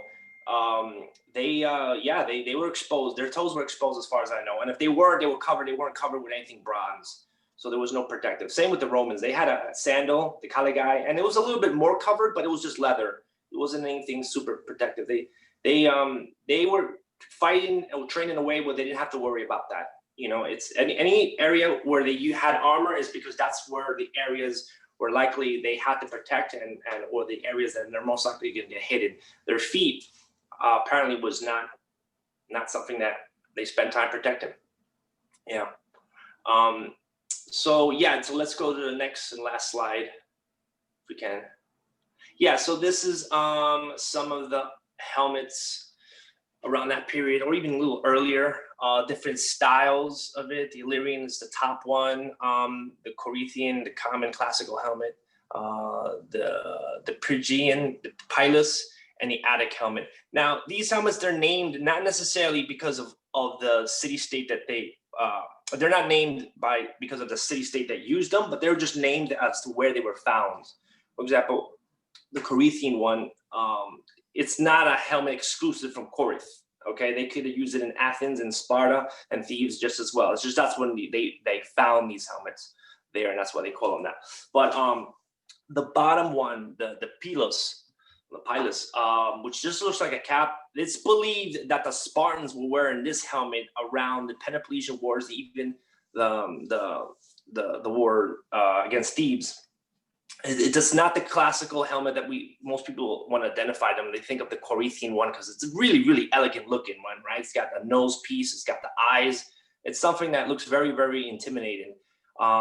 Versus the Peltis, which is just a simple cap. It doesn't really look much like an impressive helmet. However, there's some advantages of wearing that. Obviously, for example, with the Corinthian one, you're very well protected. You got cheek plates, you got a nose guard that protecting you, and it seems secure all around.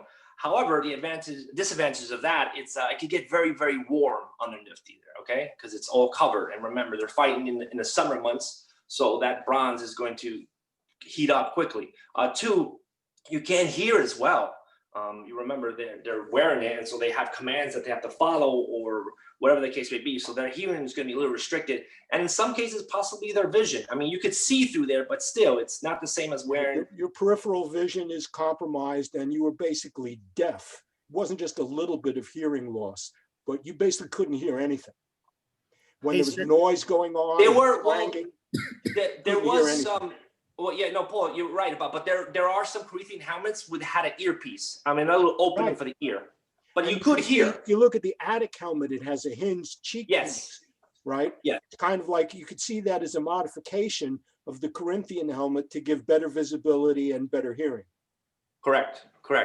But Sergio, a question: How long, with the technology at the time, how long will it take to do one of these hats? I mean, how long will it take to make a helmet? Yeah. Good question. I mean, these were craftsmen. These were people that did nothing but this, and they had obviously slaves to work on this. So I would imagine each one of these helmets was made, except for the Attica one, where it's obviously two pieces because it has a hinge. It was made of one sheet of bronze, hammered. So I would imagine a skilled person could do this maybe in a week or so, maybe less. Who knows? We should add that in the modern world, they cannot figure out how they did it. Yes. How they made a Corinthian helmet out of a single sheet of bronze. There's no one who has any idea how they were able to do that. Hey, Sergio? Yeah. Yeah, a comment and a question, if you don't mind. Regarding the heat, I had a high school history professor who we called Cinema Bob because all he did was show films.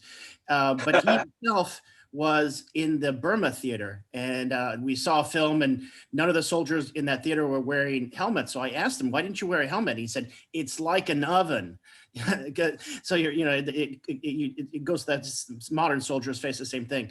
My question is one thing, at least in modern armies, or say World War II, soldiers would use their helmets for everything, for shaving, for washing, for cooking, all sorts of things.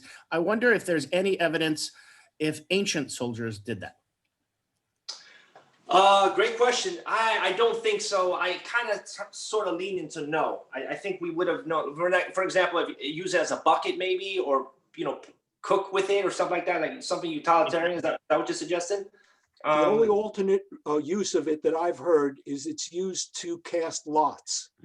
So when they, for example, well, it's in Homer, when they were trying to choose somebody who was going to fight single combat against Hector, they all put their lots in a helmet and shook it out, and the lot would come out. But that's the only alternate use that I've heard of in the classical literature.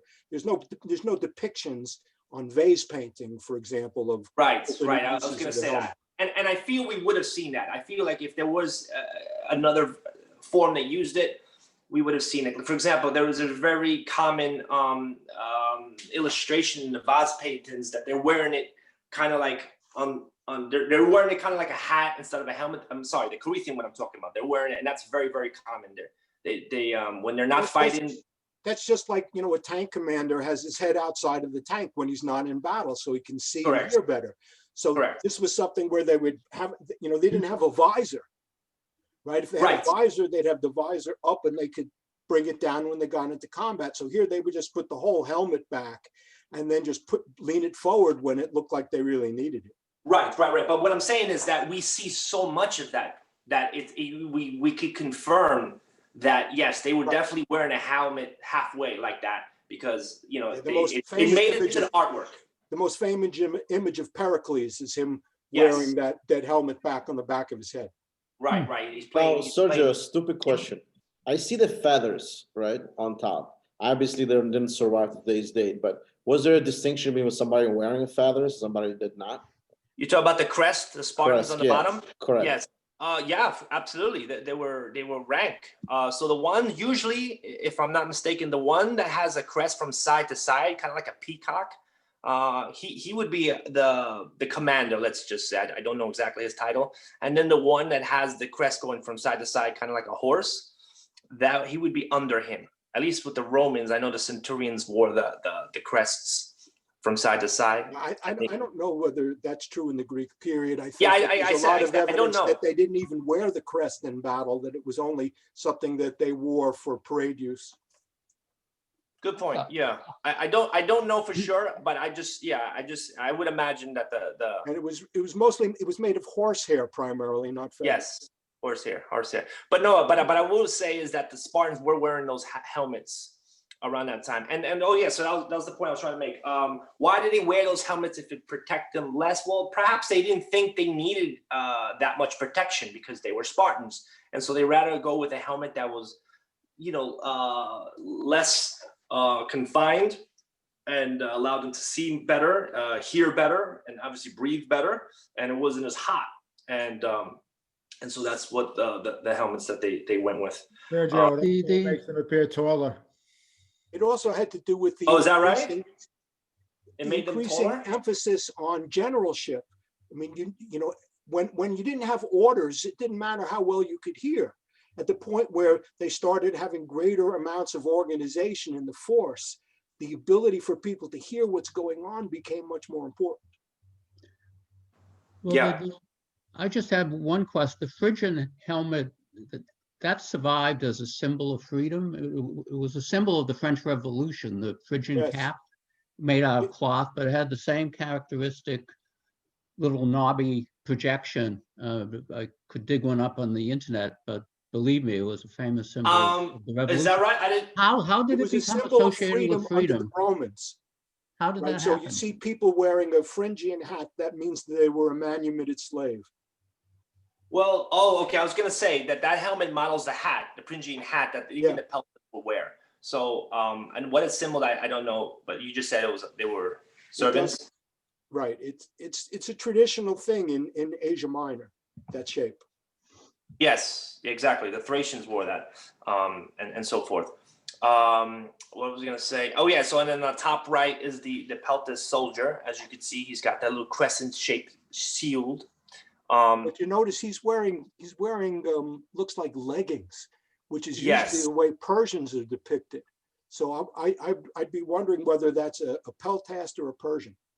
Well, what I believe, and correct me if I'm wrong, I mean, anybody that had a shield like that would have been, that type of. You can. There ancient Egyptians had shields that had basically that shape also. So. But were they carrying them like that? Well, they only know this from, paintings on, inside of, Ramses' tomb and things like that. Right. But they did have shields with basically that shape. Yeah, and then I think we could also agree that most of them were mercenaries anyway. So they could have came from all over. Now, I'm not necessarily saying Persia, but they were not necessarily all Greek speaking. They could have been from different parts. But it is a trope of Greek vase painting that when you see Yes. somebody with leggings or slacks, that's a shorthand for saying it's Persian Yeah. or some sort of barbarian. Correct. And then as you see, he has a little bit of he has a weapon, a unique weapon here. It looks like an axe of some sort. Yeah. You know, so It's that a could, very ancient weapon. yeah. I mean, they're tools, but they're also weapons, which is very common for the poor soldier. It can Yeah. penetrate that pointy side, Yeah, for sure. penetrate armor. And it can also be used as a tool to chop down wood. But yeah, so that's overall the arms and armor equipment from this period, I believe. And yeah, anybody has questions, let me know. Thank you so much for your time. Happy Saturday.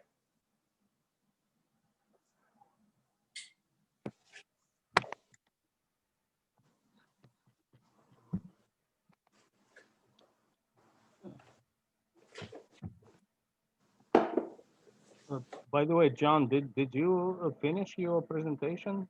Or Yes, was I it did. short? I just took it up to the death of Parmenondas. Yeah. Okay, great job, John.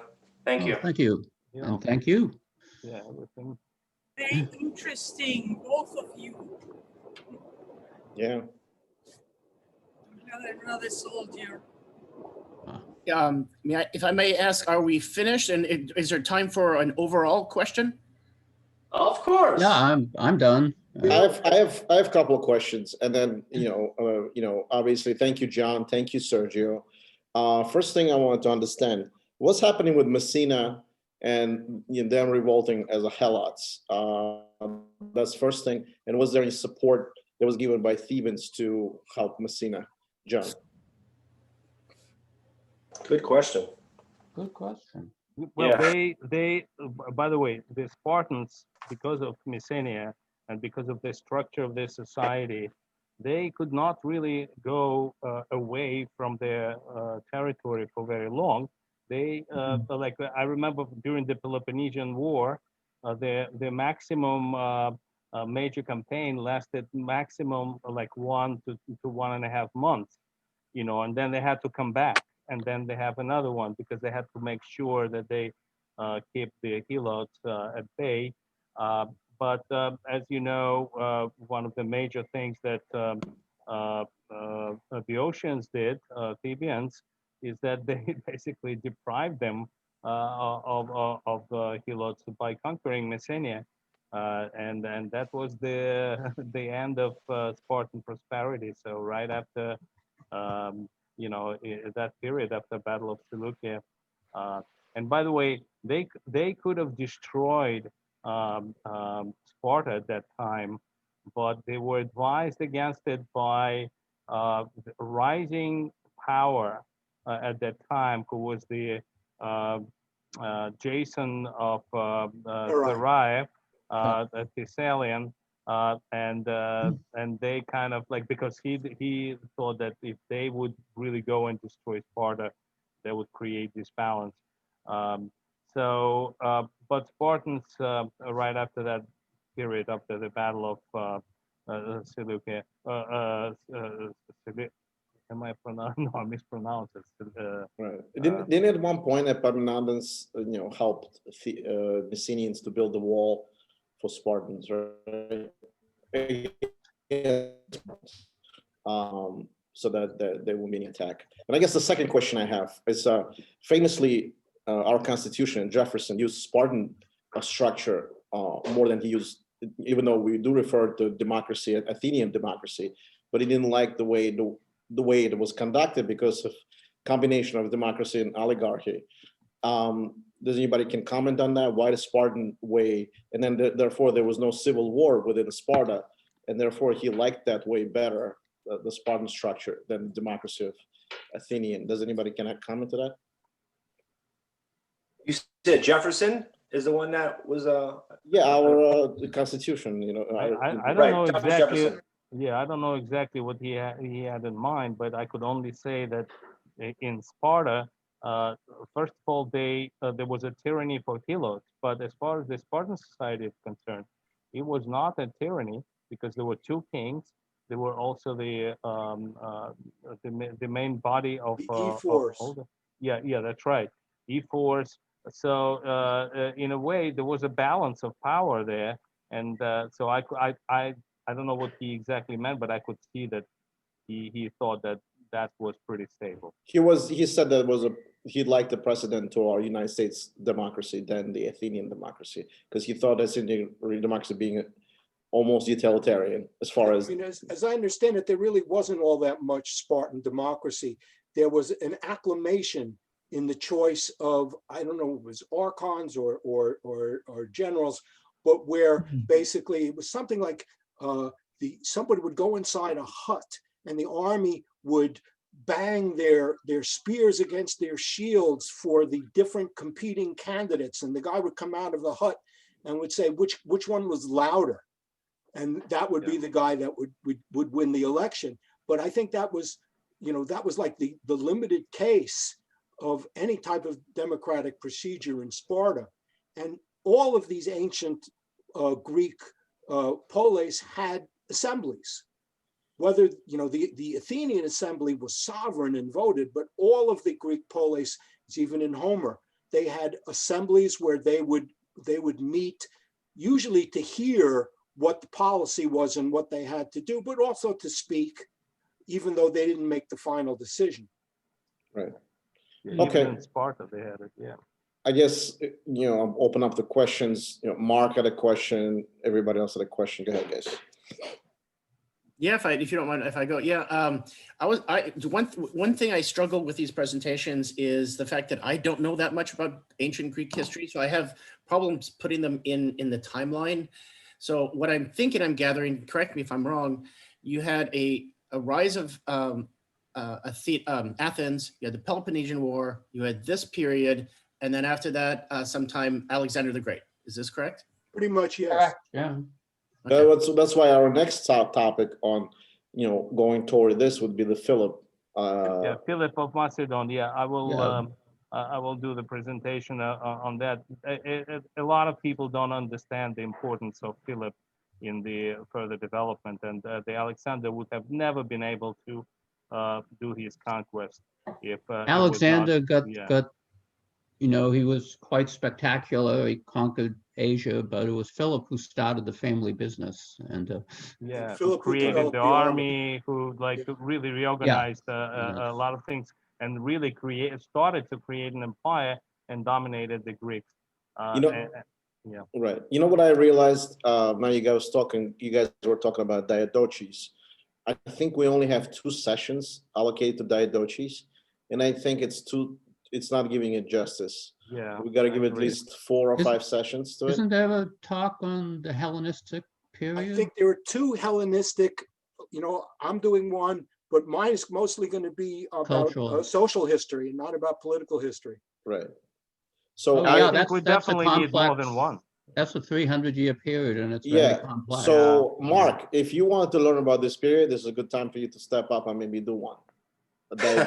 You can pick up anyway, your Ptolemy, whichever you want to pick up, Seleucus, and then learn about it. That's how we all learn. I mean, I don't know a lot about Greek period. I don't, obviously, Greg and, Paul and, John are a little bit more familiar with this stuff, but things I don't know. I wanted to do this one precisely because I didn't know much about the 4th century. Exactly. Before Philip, it's sort of a big gap there, so.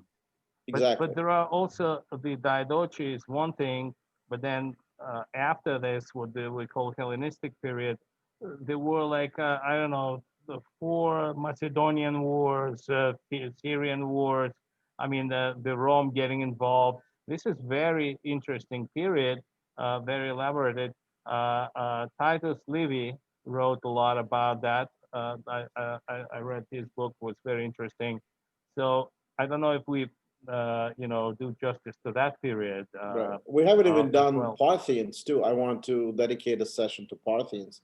That'd be cool. That to me is important, and maybe Rich can step, or whoever wants to step in and do a Parthian. There's something more immediate. Is Aaron and I are doing Alexander in one session, and when yes, that's really 2 sessions. Okay, I'll spread it around.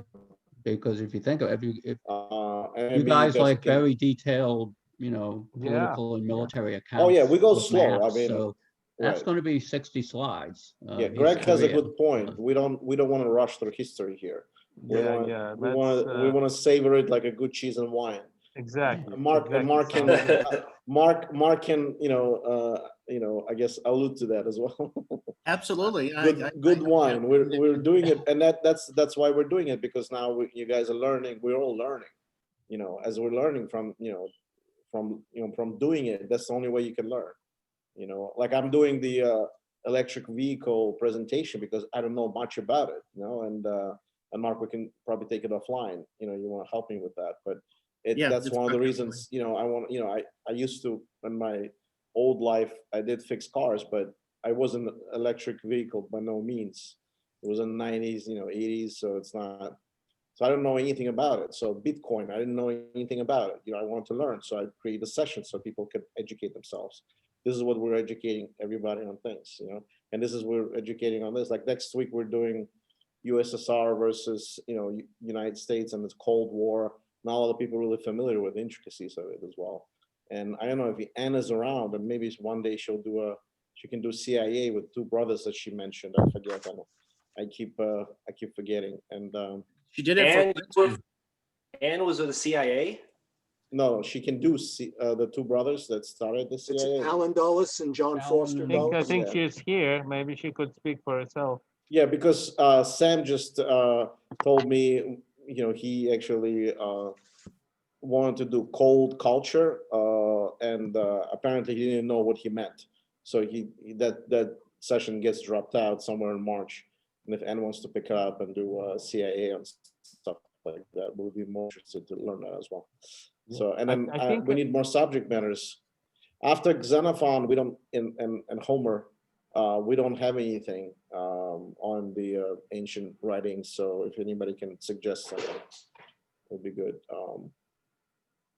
Well, I'm going to do a Roman army presentation, but that's in the summer. I told you about that. Roman army, okay. Yeah. I mean, we could do something like that. So I'll take a look at the schedule. And by the way, if you're gonna make a two presentation for the Alexander period, I mean, you have to come up with a plan with Aaron, who is doing what and how you want to separate it. Yeah, we haven't discussed that yet. Yeah. How you're gonna what you're gonna present in the first one, what's in the second. Yeah. I'd be very happy to have my Hellenistic presentation pushed back a little bit to make more room for Alexander. Sure. And Paul's got a lot on his plate too, so that'd be good to stretch it out a little bit. Yeah, that'd be awesome. So yeah, like I said, I'm looking for a presenter for Rommel. I'm looking for a presenter. Actually, create an interesting one, and then I guess nobody gets offended here. I just want to do the depiction of sex in the ancient world, like Greece and the Rome. So I don't know how to call it. I just called it an ancient depiction of sex, I guess. And I wanted to do something like that in February, because I know that in the Roman, what do they call it? I guess we call it banyas, but I don't know what they call it in Rome. I forget. And they used to have the depiction of ladies. We also know Nero and Caligula. All those crazy orgies that those guys had. And how was the sex looked at? Like we know about pederasty in ancient Greece and stuff like that. So all that there's whole books on the subject. Though I must say, just even calling it pederasty, which indicates that it's deviant and it's sick and it's criminal, shows how different this is. Our view is from the ancient world, where it was considered normative. It was considered a good thing. Right. So that's not that I'm prophesizing that stuff, but it's interesting just to talk about it. Interesting subject matter, so to speak. And the Romans and the Greeks had different ideas about that. Right. Well, so is Rome. Rome. Romans were much more puritanical than the Greeks. Well, it was prior to Christianity versus after the Christianity. Yeah, I think the Judeo-Christian morals really brought an end. Even before that, the traditional Roman aristocracy and so forth were very they didn't like Greek freedom and Greek licentiousness at all. They they had a much more puritanical, in those terms. Maybe that's a bad word to use, but they were much, they considered the Greeks to be loose and without morals. Yeah, but I also want to touch on how it was looked at in Persian Empire, which I remember when Sulla, the general of Rome, fought against Parthians, and they found all this crazy, dolls that Roman legionnaires kept, sex dolls, I guess, whatever. I mean, it was like wooden, stuff, and they were shocked. Parthians were completely shocked that this was like an eye opening for them. That it was You so said open. dolls, sex dolls? Well, they were like more like for picturesque, for, I guess, I don't know, whatever they were doing with them. It's like naked women. So naked women depicted in the in a doll form, form as a small doll. Oh, okay. Oh, you could say pornography, probably like the first. First pornography, in the Roman tents after they conquered the Parthians, defeated Sulla. They were like, what the heck is going on here? They were so. I remember when I was in Pompeii, there was this room. I don't know if it's still open, but I'm talking about 40 years ago, where there was like a depiction of all the sexual positions and all kinds of sexual behavior. That's famous. We shouldn't use words like pornography because we're looking at all this through the Christian screen. Right.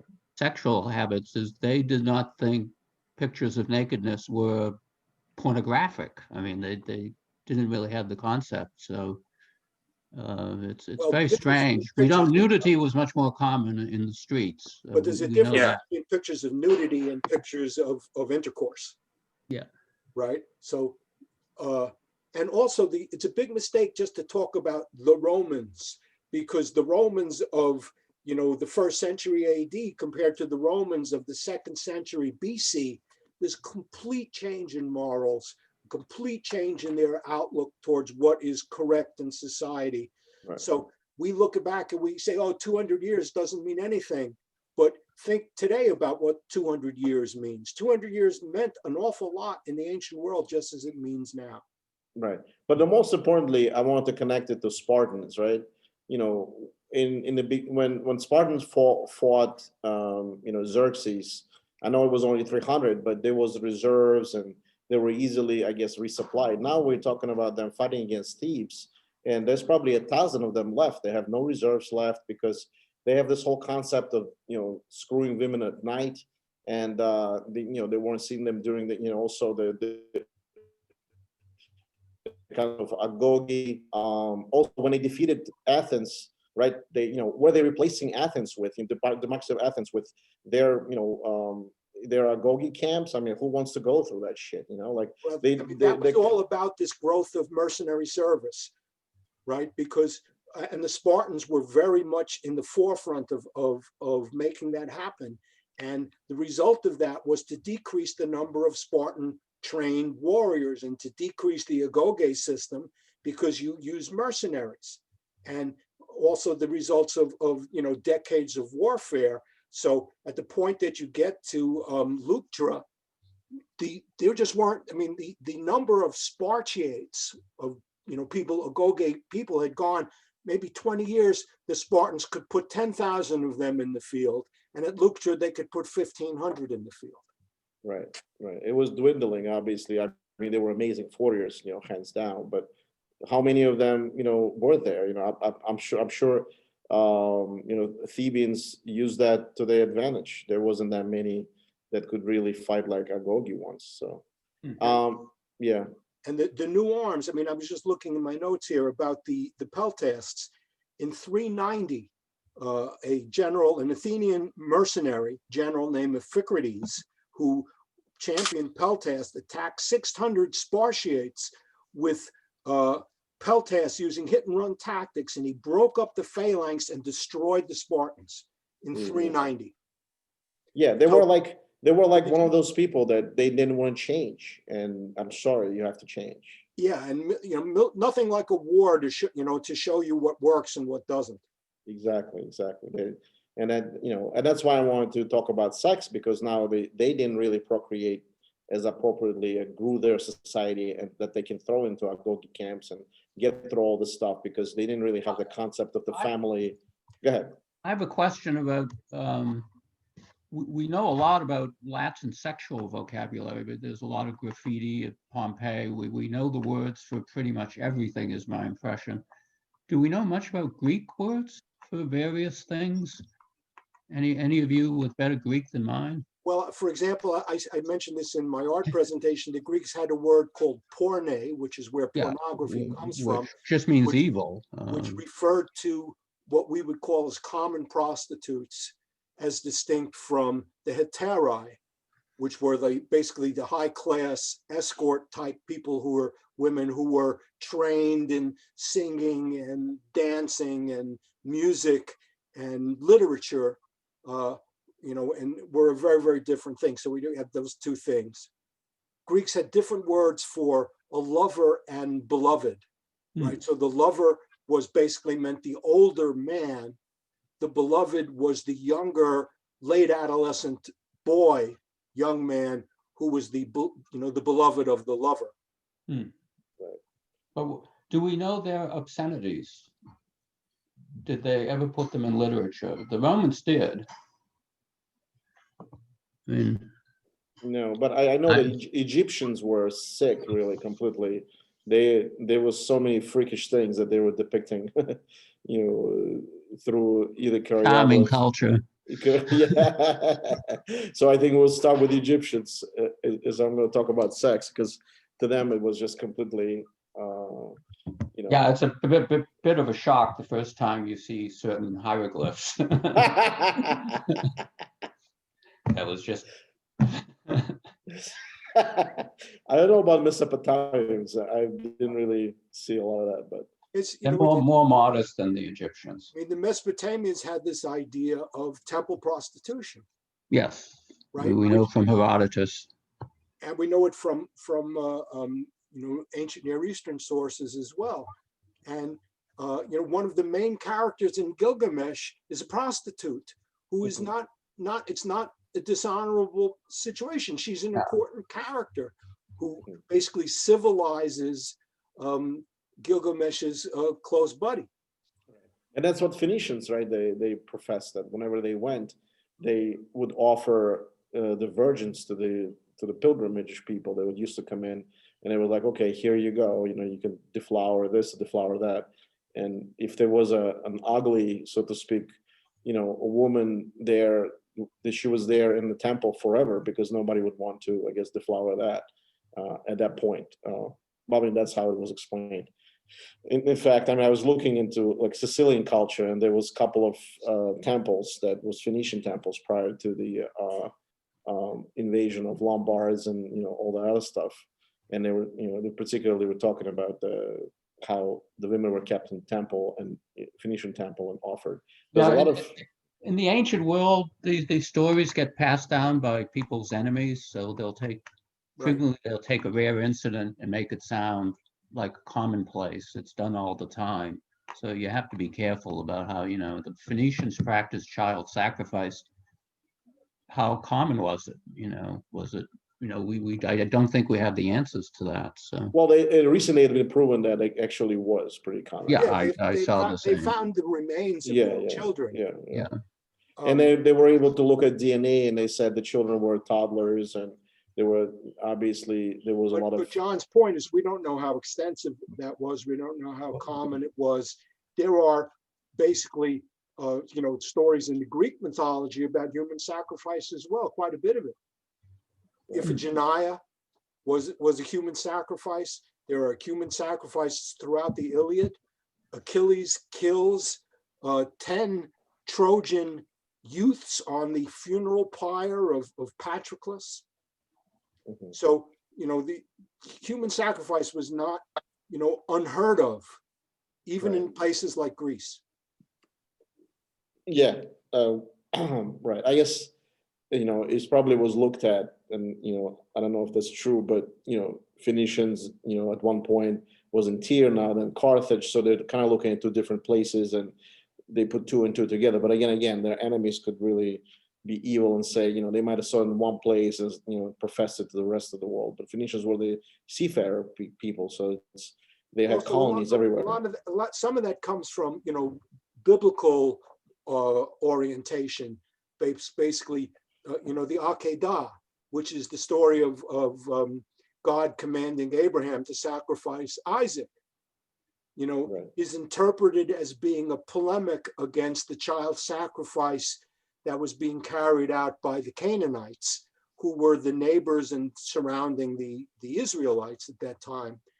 But, trying to make historical conclusions from stories like that in the Bible is extremely problematic. Right. There's the Oh, story. it is the whole genocide described in not Judges, but Joshua. in Joshua. It's the bloodiest book in the Bible, but there was just a recent claim that basically the Hebrews, when they came into Canaan, there was more intermarriage than conquest. But later on, when Judaism became more exclusive, they invented this myth that they had eliminated the Canaanite population, and that's how you got the entire book of Joshua. It was an eliminationist myth to prove Jewish purity. And so it's fictional. But that's one claim. Leading theory of that is that this was actually a factional document of, within the period of the kings, basically trying to say that, that there is only one God. The Israelites have always had one God, but that was a minority position. And so this was basically propaganda within a factional dispute among, in the court of the Israelite kings.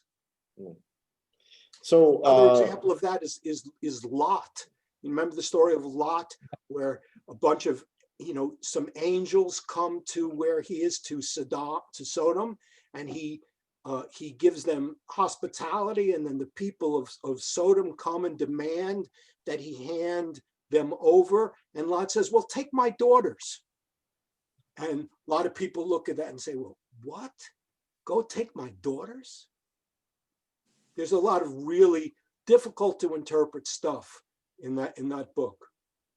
Oh, I've made the point before here. It's amazing that nobody ever cleaned up the Bible. I mean, because there's so many shocking things in it. So evidently sacred text couldn't be altered in any way. Well, interestingly, people do clean up the Bible all the time in translation. Yeah. So if you ever sit down, I mean, I was doing this. If you ever sit down with a bunch of different translations of the Bible and kind of go around the table reading the same passage, you can really see how people do clean it up. But then also, if you think of it, there's different passage from different people, so it kind of like bits and pieces of different things, and it's not really cohesive type of literature, as we know. Well, for example, you just, you'll often come across the word maidservant, but really they're talking about slaves. Right. Well, servant is a euphemism. I mean. Oh, yeah. By the way, we gotta do one on the history of slaves. And it's gonna be obviously a big one, maybe a couple of sessions. That's a big one, yeah. And I would need somebody to step up also, because I would do a history of sex, and probably gonna do Rommel, and a lot on my plate. I did the past 4 last ones. Yeah, Zach, after I do the wine one, I'd like to do France 1940. France 1940? Mm-hmm. What is in 1940 in France? Oh, Vichy. Invasion of France by Germany. Yeah. You're talking about Vichy? Nope. No, he's talking about the conquest of France. The French army No, but collapsed the for most unknown important reasons. Oh, so you want to do the Bougenot system, whatever the hell, the Maginot system? That would be part of it, yeah. But there's a lot of history, and there's a lot of myths about it, and I'd like to focus on the myths and go into some of the details, specifically why we misunderstand it or why it's so often misinterpreted. All right, I'll put it in there. Obviously, drop the subjects, guys, you want to talk, like Paul offered. He wants to do history of metallurgy, and anybody wants to do some history of some subject matter.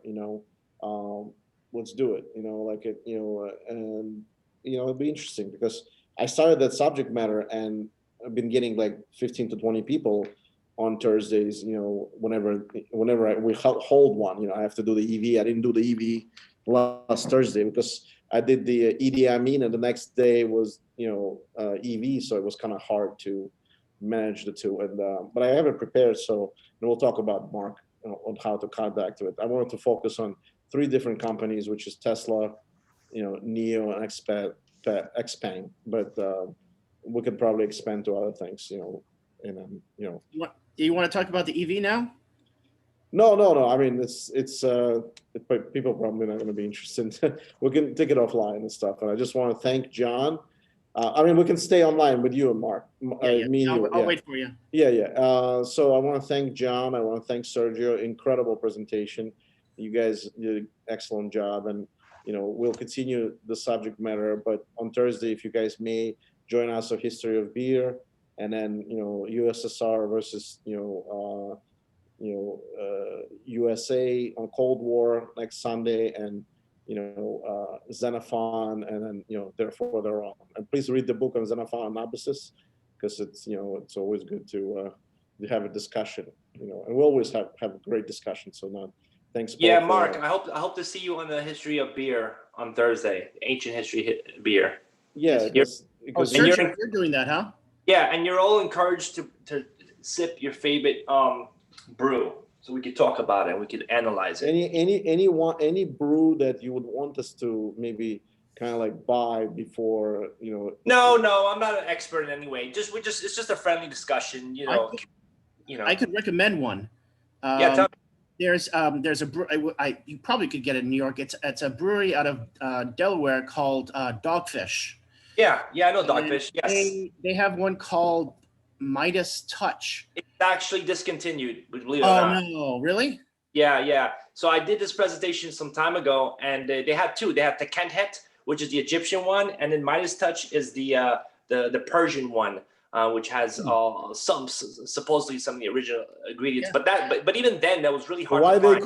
Why do they call it Midas Touch? They used an ancient recipe, or they No, but Midas has nothing to do with Persia. Probably had more to do with the modern recognition, passive recognition amongst consumers. I don't know. It's just probably something. Yeah. It had honey and saffron and another fruit in it. It was a very unique taste in beer. Pomegranate, maybe. Yeah, probably. But Yeah. anyway. We will definitely buy that, and thank you, everybody. And thank you. Take care. Thanks, John. Thanks, Paul. Thanks, and Mark. Mark, stay on, and we'll talk about. Talk to you guys soon. Thank you, John. All right, thank bye-bye. you, Sergio. Thank you, everybody. Mark. Yeah.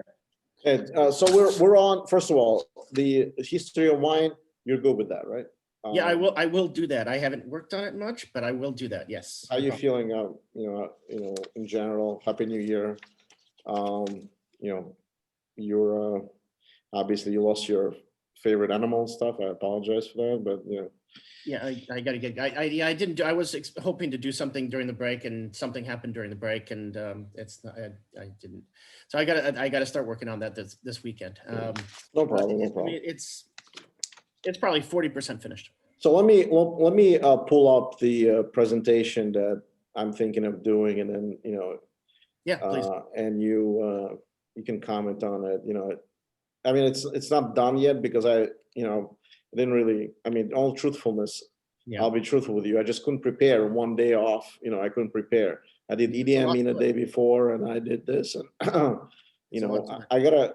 I opened. I have my own now website on the